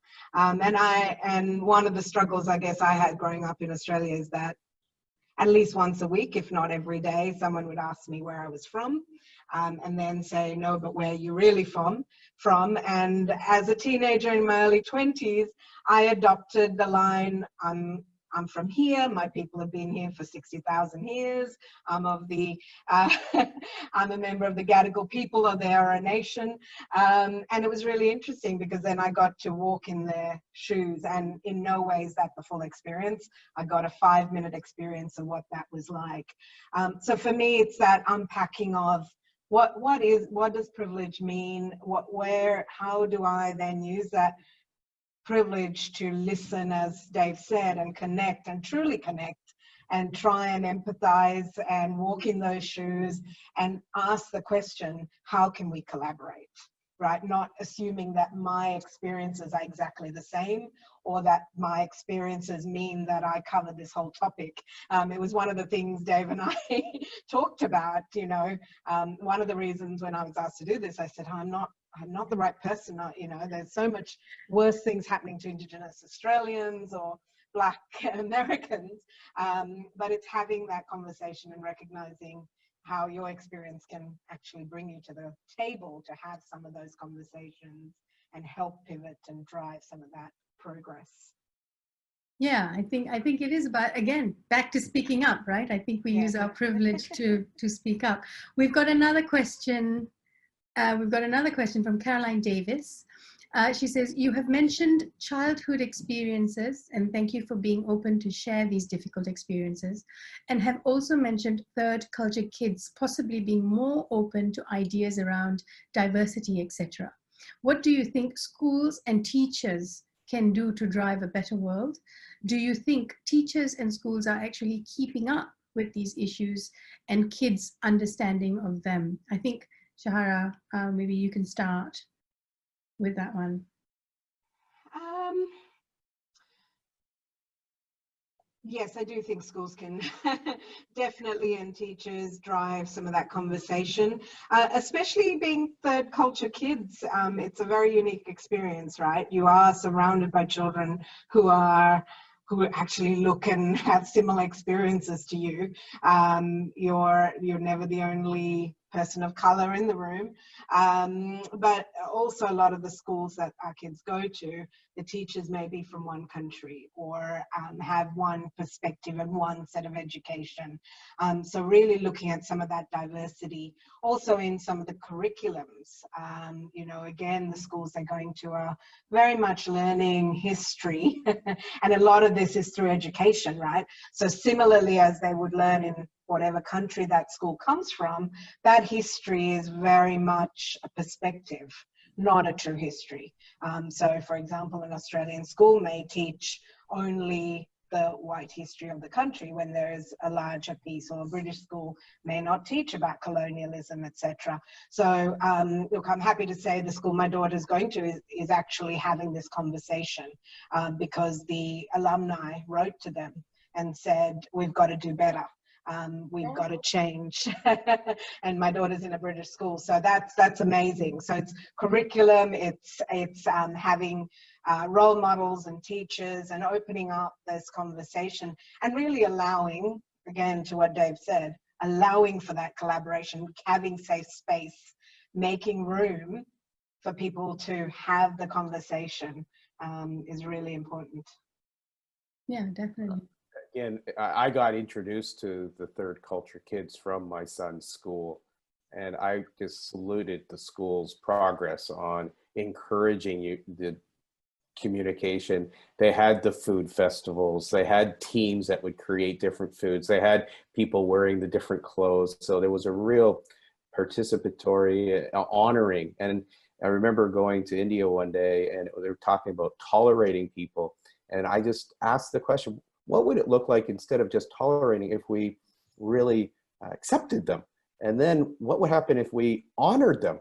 And it was fascinating because the school that my son was going to in Singapore, they were doing that actual progress of process of eating together, dancing together, singing together. And there was a real honoring of the cultural fabric, tapestry that is in place when you look around a room and you've got people from around the world with varying cultures and delicious experiences to share.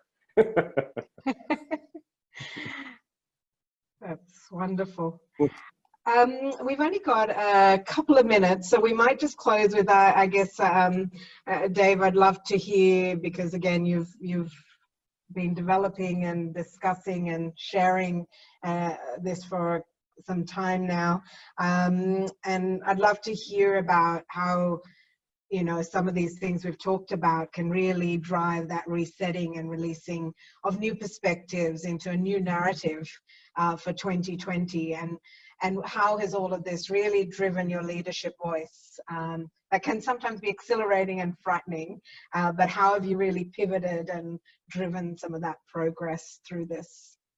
Well, maybe I'll just show this, because came from today. It was just a visual art that I did for you, because this is the type of thing I wouldn't have done last week. So this is, again, a child who was traumatized about having no artistic ability, who in the last few days has decided to study online and to learn a new skill and be willing to be lousy at something. And I believe that that's a big part of the progress that I'm talking about, yet also putting myself through. And so if there's things that you want to, it's particularly, I'm learning this with the elderly again, is that there is some fear that's going on right now. Yet if they're going to learn new skills, they've got to be willing to let go of the ego where maybe they're top at doing everything, and they've got to be willing to be not very good at it to start out with. And so if there was a message that I would share with people today, and that's what I love about the speaking industry and about the people who are doing this, anybody can go and start it. It does take that first step, though. I remember stepping through my first Toastmasters, and I waited 17 years before going. Yet I was fortunate because I was working at Singapore Land Tower, and there happened to be a Toastmaster that was right there. And my mentor at the time, Dolly Yo, welcomed me, and she encouraged me to speak. And within 6 months, my life changed. And so there are people here today, maybe you are just starting out in that, find some people that will support you. And that's what I've been so impressed with this group, is that you can be part of environments and communities that are really about uplifting, sharing best practices. Yet that's part of our challenge also, is to be the best new edition of ourselves.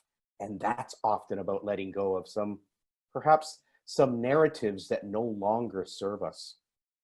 That, again, is being aware of our narrative and seeing if we're playing these old records over and over and over, as opposed to, wow, how long have I been holding on to that?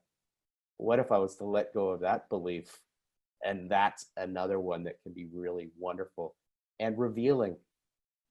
And yes, anxiety and fear might trickle in, yet I have a feeling excitement and perturbation might be what pushes us forward. Wow. Thank you so much.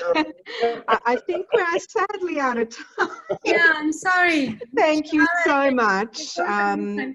This has been wonderful. Thank you for the opportunity to have this conversation, and thanks for listening, everyone. Thank you to the entire team at Keynote and Primetime. You've got absolutely fantastic work, and congratulations to the leadership team. Really fantastic. And of course, thank you, Shahara, for a wonderful connection. Thank you. Thank you, Shahara. Thank you, Dave.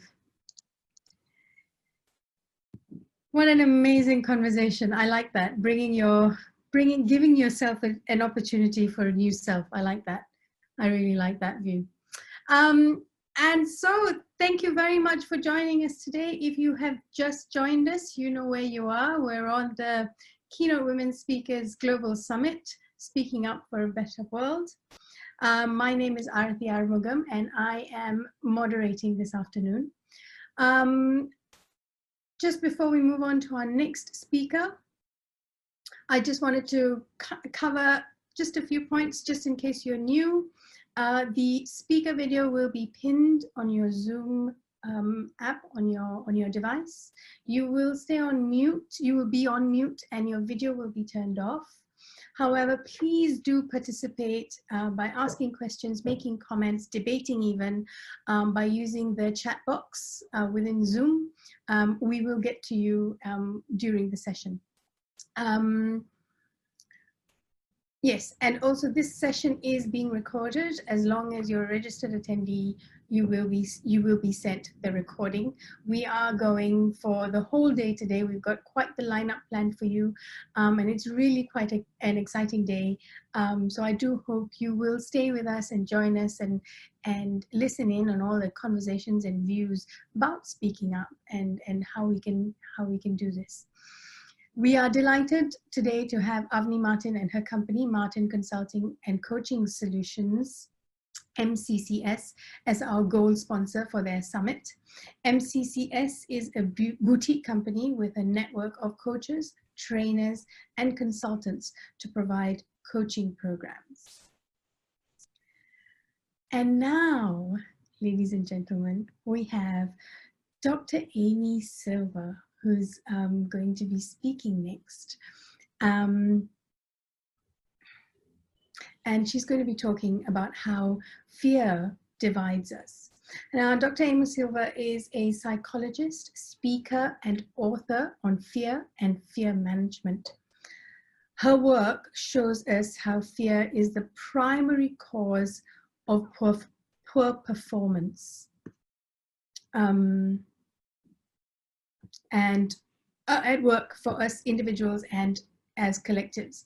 Fear inhibits our courage and our communication. Her work shows people how to feel safe enough to contribute, create, self-correct, trust, and evolve both as individuals and as teams despite our fears. Taking collective intelligence from stifle to remarkable, Amy's Safe Space program teaches people how to communicate and team for excellence. Amy has a doctorate in clinical psychology, master's in forensic psychiatry, master's in performance, bachelor with honors in psychology, and further therapeutic training in cognitive therapies such as cognitive analytic therapy, compassion therapy, acceptance and commitment therapy. She has published widely in academic journals and more accessible magazines, and now publishes fortnightly in popular business-focused blog and vlog, video log called Silver Linings. She is a contributing author in many books, including the acclaimed Oxford Handbook of Behavioral Experiments, Oxford University, Unite, edited by Julia Steele, and What's Next, Hagen and Butler. She is the author of Conversations Create Growth for Managers and Brace for Impact, both available on her website. Her new book, The Loudest Guest, a 6-step cycle to quieten your fears, which, I love this, likens your emotions as guests to a party that you're hosting, has a powerful reminder. You're not any one of your emotions. You have control over your emotions, and it aims to teach readers how to separate fear from behavior by making or creating a safe space to feel safe.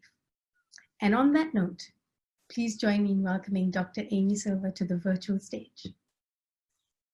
Hello, this is so exciting, and thank you for that lovely introduction, and also thank you for inviting and being part of this incredible community of women and powerful speakers. I think we've got so much to do, and I'm so excited to even be associated in such a powerful space. So thank you so much to the leadership team for inviting me to take a small part of your time. I hope it's something that's useful. I guess I would really like to start by acknowledging the traditional custodians of the land on which I stand. I'm in Victoria in Australia, Melbourne specifically. I pay my respects to elders past and present and future, and all elders of any other communities that join us here today. I'm incredibly privileged and proud to be an immigrant into this beautiful land, and I wanted to use the time, I guess, to give you a bit of an understanding of what I feel my expertise is. And I use my expertise in lots of different spaces, but particularly in for businesses trying to help people understand how much fear holds them back. So whether that's personally, it holds people back from speaking up or contributing or moving further or faster towards anything that they want to to reach for, or whether it's about teams who may unwittingly or unknowingly be fearful of trust, or fearful of connecting, or fearful from innovation or truth, or any of the things that I really deeply believe prevent us from excelling together. And I'm really driven to create a safe space where people can collectively contribute their wisdom, and we can build on each other, rather than what seems to happen quite often is when we don't build on each other, and we spend far too much time getting caught in the friction of interpersonal stuff rather than the wisdom of what each of us individually bring. So my work is very deeply in the connection space, trying to help people connect, and using fear management as a way to help them do that. And my passion, or my purpose, really is that I really fundamentally believe that fear is something that divides us. I feel that it's really clear how we have evolved as animals. Is very much fear has been the reason we have evolved so strongly and so predominantly, and so it is a masterful emotion. It is an incredible emotion. It, however, can control us rather than us controlling it. We have also learned quite a few behaviors which can appear that they keep us safe, but actually are bad safety behaviors. And I mean that because they don't actually help us stretch into that next iteration of what we could be, either individually or together. So I want to, I guess, use this time to think about bad safety behaviors and how they may divide us. And so what that may look like is that it may, if, for example, we're thinking about me and someone else, and I look at that person and I see difference, that will automatically send a message to my brain of fear or threat, because that's how we are hardwired. And so a natural safety behavior for me, something that I may get drawn to do, is to look for someone that I think is similar to me to protect myself from this difference. And so that's an example of a bad safety behavior, where we actually lock down in the thing that we think makes us feel safe, whereas in fact the thing that we should be aiming towards, or the good safety behavior, is working out how to manage my fear within the context of this difference. And that's the bit that I'm sort of I feel incredibly sad that we haven't mastered yet, that management of that initial sort of sense of that's sent to us from this core part of our brain that says difference equals threat. And I feel that, you know, I'm very hopeful, and my passion is that we evolve to a place where we can manage my own triggers, my own sense of fear that's created in my head, so that I can transcend that and work towards a good safety behavior, which would be to identify that this person that isn't similar to me is no threat, is no risk, because we have this more evolved part of the brain. So just as a very basic anatomy lesson, unless anybody can call me out on this, but if you want to go deeper, but the very basics of our brain is that there's this core part of our brain that's very, very, very old, evolutionary wise, and very much not that much different from that of a lizard or any other creature. And it's really survival. It's about survival. And then we've got this really beautiful external kind of clever part of our brain, the bit that we're used to seeing, the picture of the brain, and that's the really clever part. So trying to calm this part of our brain is really how we're going to master our access to the clever part of our brain. And every time we let this rule, we weaken ourselves as a whole, as a collective. So mastering that part of our brain, I feel, is a really awesome solution to trying to help us engage with each other in a stronger and more united way. So I'm going to take you through, I guess, the two pieces of information that I think are crucial for us. Is, first of all, do we understand how to manage this part of our brain ourselves? because we are interrelationship driven. We have a really strong sense that we need to belong, and we need to provide safety for ourselves by not being excluded. So do we know how to master that so that we don't try to assimilate too quickly, or we don't sort of try to agree, or we don't try to belong more than this part of our brain thinks we should.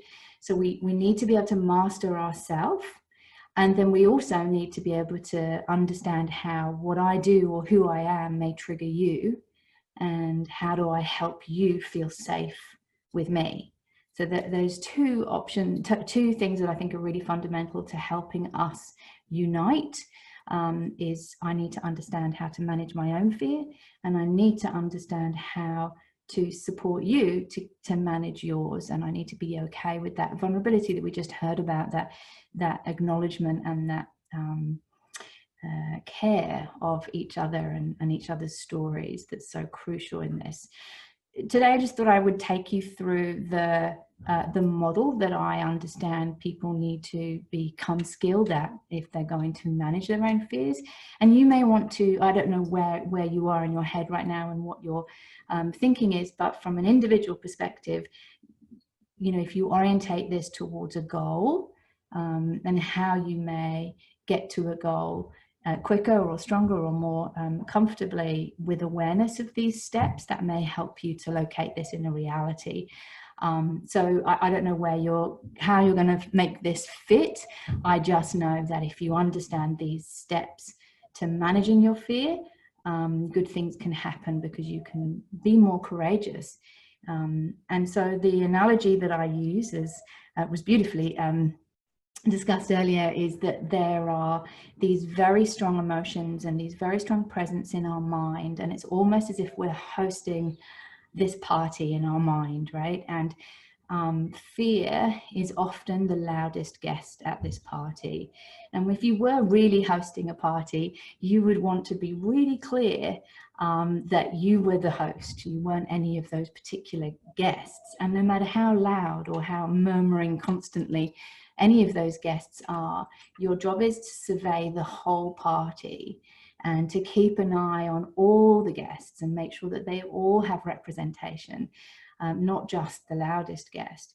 And if you just attended to the loudest guest, in our analogy, fear, and you ended up doing exactly what fear told you to do, you would end up being quite small. It would end up being quite a small party, and you would be pinned in by what fear wants you to do. And so my analogy is how do we make sure that you are being the host, not any one of your guests? And fear has got some beautiful friends, anger, self-criticism, and as soon as fear starts to kind of encroach on your ear at this party, they're quite quick to follow in suit.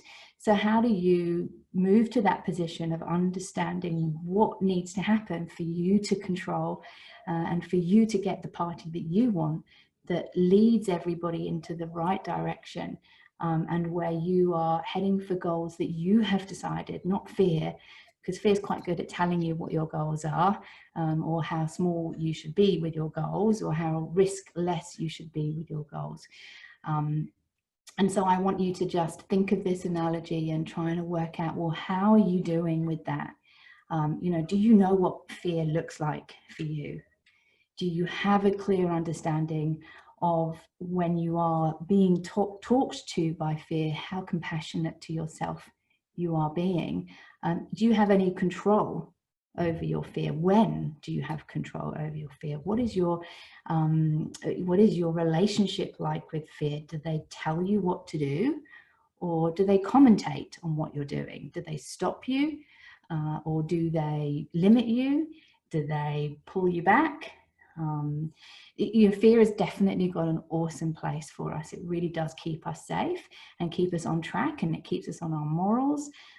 It keeps us being rejected. It's got some beautiful characteristics, so we don't want to eradicate it. We certainly don't want to be fearless. We absolutely 100% need fear. Otherwise we'd all be doing really stupid things. So we definitely need fear, but we just don't want to be so attached to it that we've got no room to move, or we're so locked into it as a relationship that we've forgotten how to put our own goals in the future, because we're so concerned with what fear wants us to do. And often fear wants us to put in place these bad safety behaviors that are really just full of avoidance of putting ourselves in the way of risk.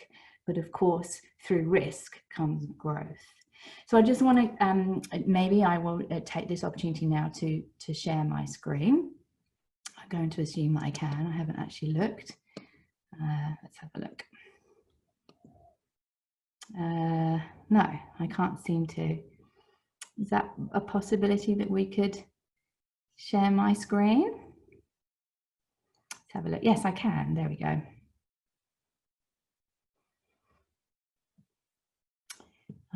Okay. Okay, so the loudest guest is really around how to control fear so that fear can't control you. And I'm just going to talk you around this model, and then we can go through some questions. Maybe as we talk, is there any questions about any of the stages that we go through, or anything about this that's making you feel, yep, I can see that stage is something that that I get stuck with. You may have the acknowledgement that there are some things that you are quite fearless with, and you are you are able to control fear with. And then other circumstances or other things or with other people that you actually, you know that you're further back on this cycle than others. So this is all about understanding your relationship with fear and just getting a clearer understanding of how fear helps you and how it hinders you in terms of managing your emotions.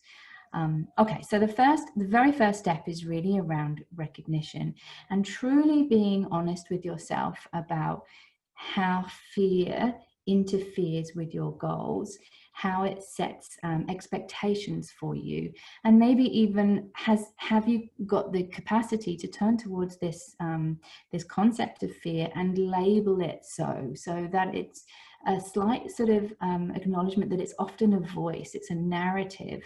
And for you, it may be a really helpful thing to spend some time doing some writing about this. Often writing really helps us slow down some of the narrative and separate it into a voice. Some people are really clear about what this narrative says, and they can actually hear word for word what those fear thoughts are.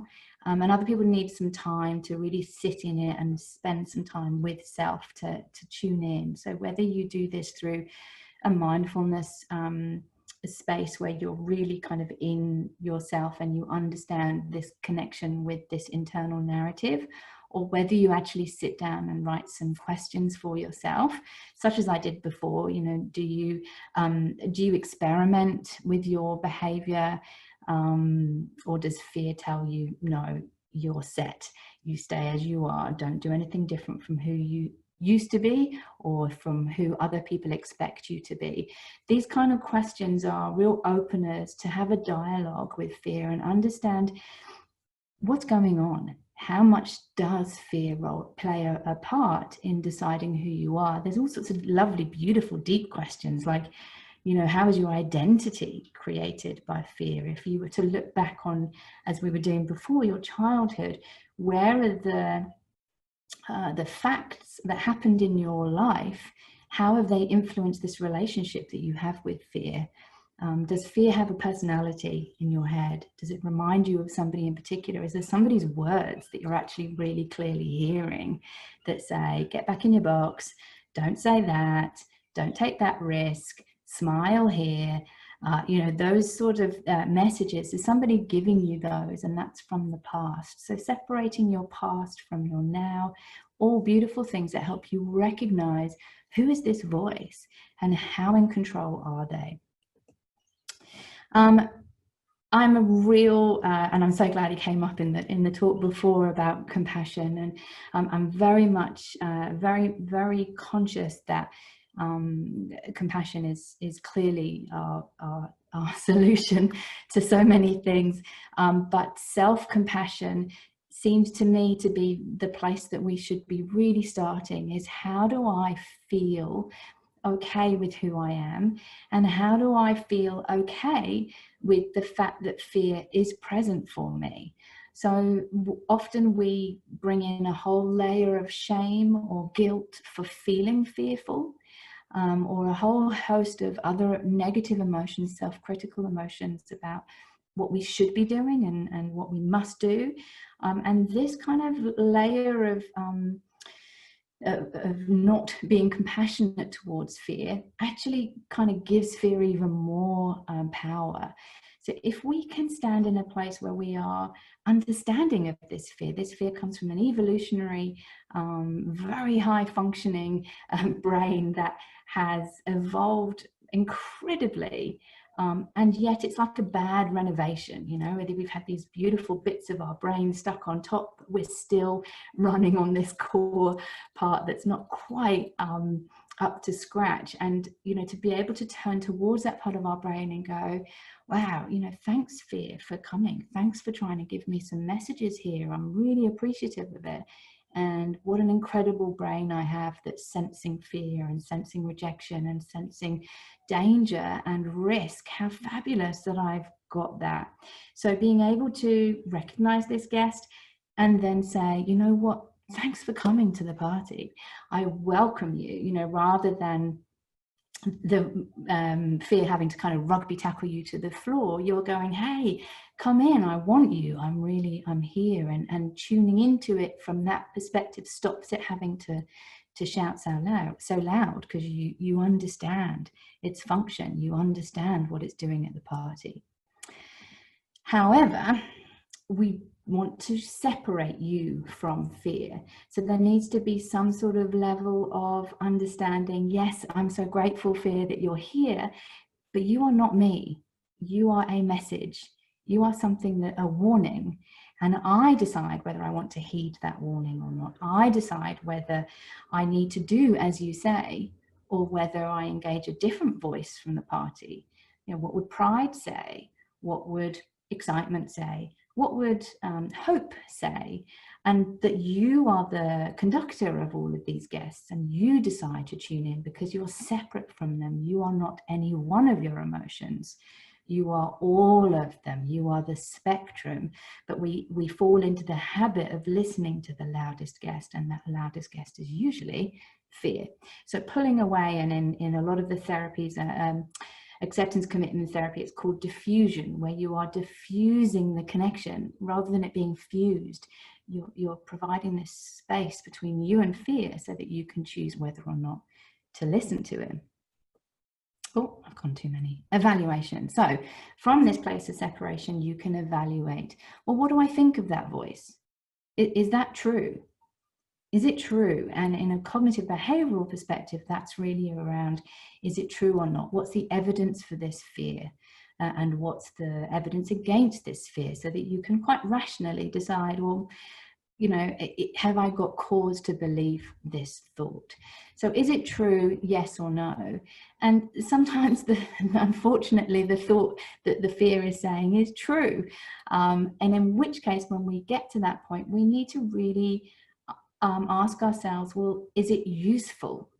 Is it a useful thought to listen to? What happens if I actually listen to this thought in full and I do as this thought tells me to do? And so from that place of evaluation, we can cognitively try and evaluate, is this a voice that's helping me now? Or is this a voice from the past? Or a voice of should or expectation, or something that was designed to keep me in a divided space rather than choosing my actions for the best of me or the best of us.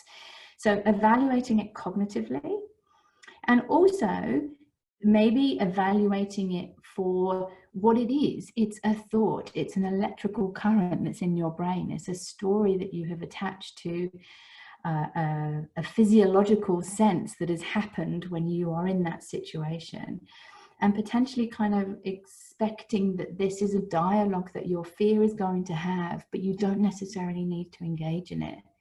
So evaluating a fear for it being there, it's just there. but you don't need to engage with it. You don't need to create this this space where you are completely together. This last stage, or the second to last stage, is about making a decision. So from that position, can we make a decision about what the right thing to do is for you in terms of getting you closer towards your goal? And then the last but tricky, but the best stage is really around experimenting with your behavior. What can you do that can help you get further towards your goals quicker? And then obviously that leads you straight back into the recognition space of understanding yourself. And you keep going around. This is a lifelong mission to control our fears so that they don't control us. I'm sensing that I shall stop sharing and take any questions, or I'll hand back to you, Aretha, to pull me back in. Thank you, Amy. Yes, I think the experimentation stage is probably the most scariest of them all. Yeah. Yes, we do have a question. We've got a question from Jodie Golden, and she says, thank you, Amy. Love this presentation. What are the conditions to create a psychologically safe environment? Can we make changes to systems, organizations, institutions that help people to be fearless? Yeah, it's an awesome question. Thank you, Jodie. The problem with the psychological safety world or literature, or the way that, because it has been given so much there's been so much research to show that psychological safety is the #1 reason that teams don't work well together, is that people don't feel safe. And when people have safety, they work well together. And that's now become so well known, and there's so much evidence to suggest that's the truth. But there's a misconception about how to do that. So what I find very much that people who are talking about psychological safety are saying, you just need to make everyone feel safe, make everyone feel safe, everyone's safe. And then you get these leaders going, you're all safe, you're all safe. But it doesn't quite hit the mark, because actually we aren't safe. None of us are safe. We don't operate in a world where we're safe. And so it's actually about 3 things that I understand. It's not about just telling everyone they're safe, because that's not true. And we all know that's not true. And we all feel that's not true. And the system is not safe. The system is not safe. So how do we create safety in a system that's not fair, that's so fundamentally flawed in terms of diversity and toxicity? Our brains will say, no, I don't believe that it's safe. So there's 3 things I think you need to work on. Very small, and I like to think of this as a viral transmission for psychological safety, that it starts in small little areas, and we just keep building small areas of safety, and then until we have this network of safety. But it starts small. So the way that I do it when I work on cultures is that we start with something like the ELT, the executive leadership team, and we do a team process. And the 3 things that I'm going for is, 1, can everybody commit to caring more about the collective goal than they do about their individual goal?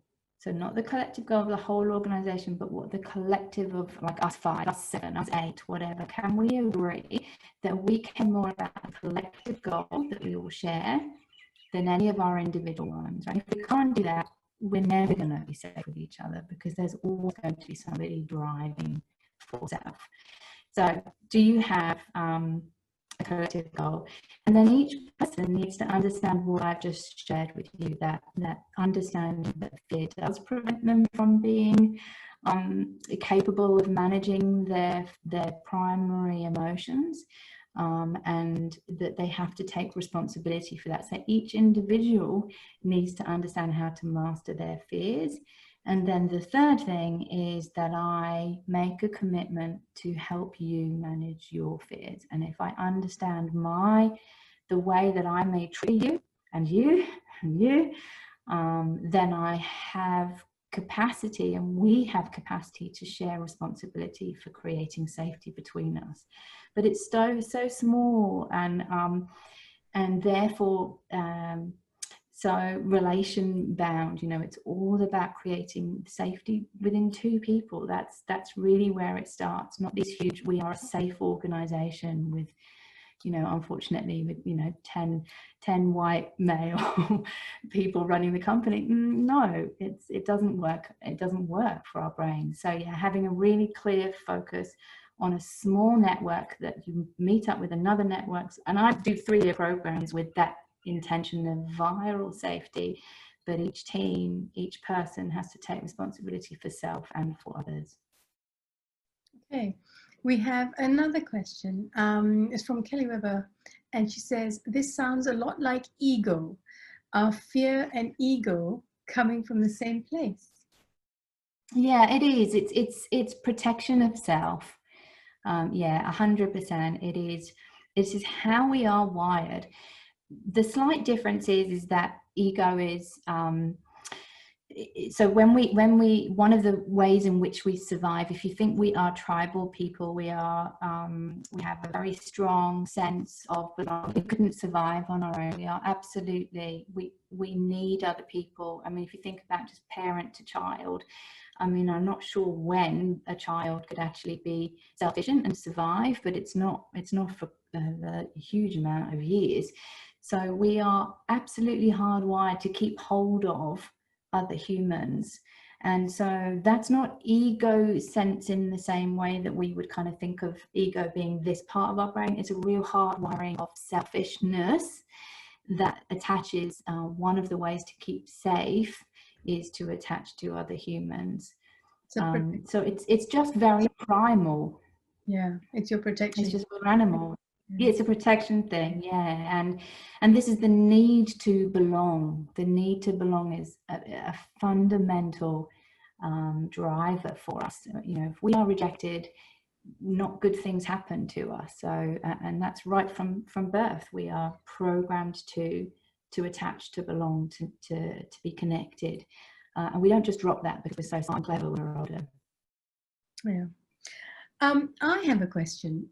So I mean, we've talked about fear coming from where it comes from. Why does it linger? And in one of your talks that I watched, you say bravery is not the absence of fear, and that's a common misconception. We all know that. But I just wanted to ask you to explain that in a little bit more detail.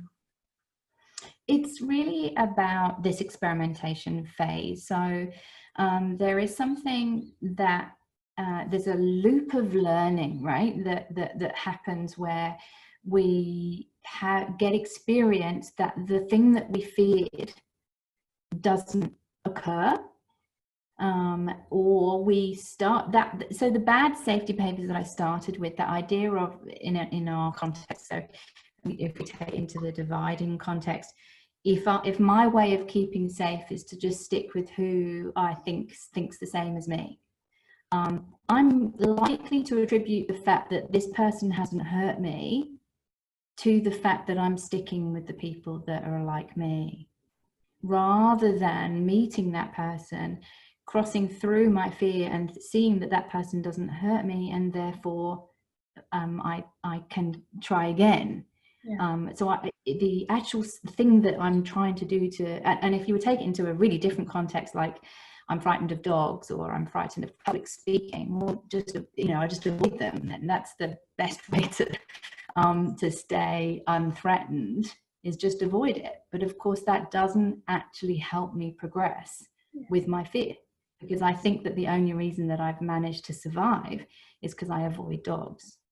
Well, the only reason that I've done well in my career is because I've avoided making a fool of myself in public by public speaking. But if I was to actually step forward and experiment towards that outcome, meet dogs, or present, I would see that the world doesn't collapse. You know, nothing bad happens, and I can therefore use this part of my brain to tell this part of the brain to calm down. It's okay. Of course you're going to spike. Of course you're going to feel that. But I know how to calm you down. Yeah. Okay. Thank you very much, Dr. Amy. Unfortunately, we've come to the end of our little session. But thank you for joining me this. Thank you so much for having me, and lovely to see everybody. Yeah, definitely. And everyone else, thank you very much for joining me and my guests this afternoon here on the Keynote Global Women Speakers Global Summit, Speaking Up for a Better World. We had the honor of listening to Theresa Goh, Shahira Viswanathan, Dave Rogers, and Dr. Amy Silver. We began this afternoon with Theresa and talking about the power in embracing the labels that she was given, and how she soared and how she managed to make the unfamiliar familiar, using her vulnerabilities to just progress forward, and how maybe we can use that to lead. And then we moved into a very insightful dialogue with Shahara and Dave about how we need to recognize and tap into that position of privilege if we are in one, and how we can use it to nurture gratitude and compassionate connections and conversations.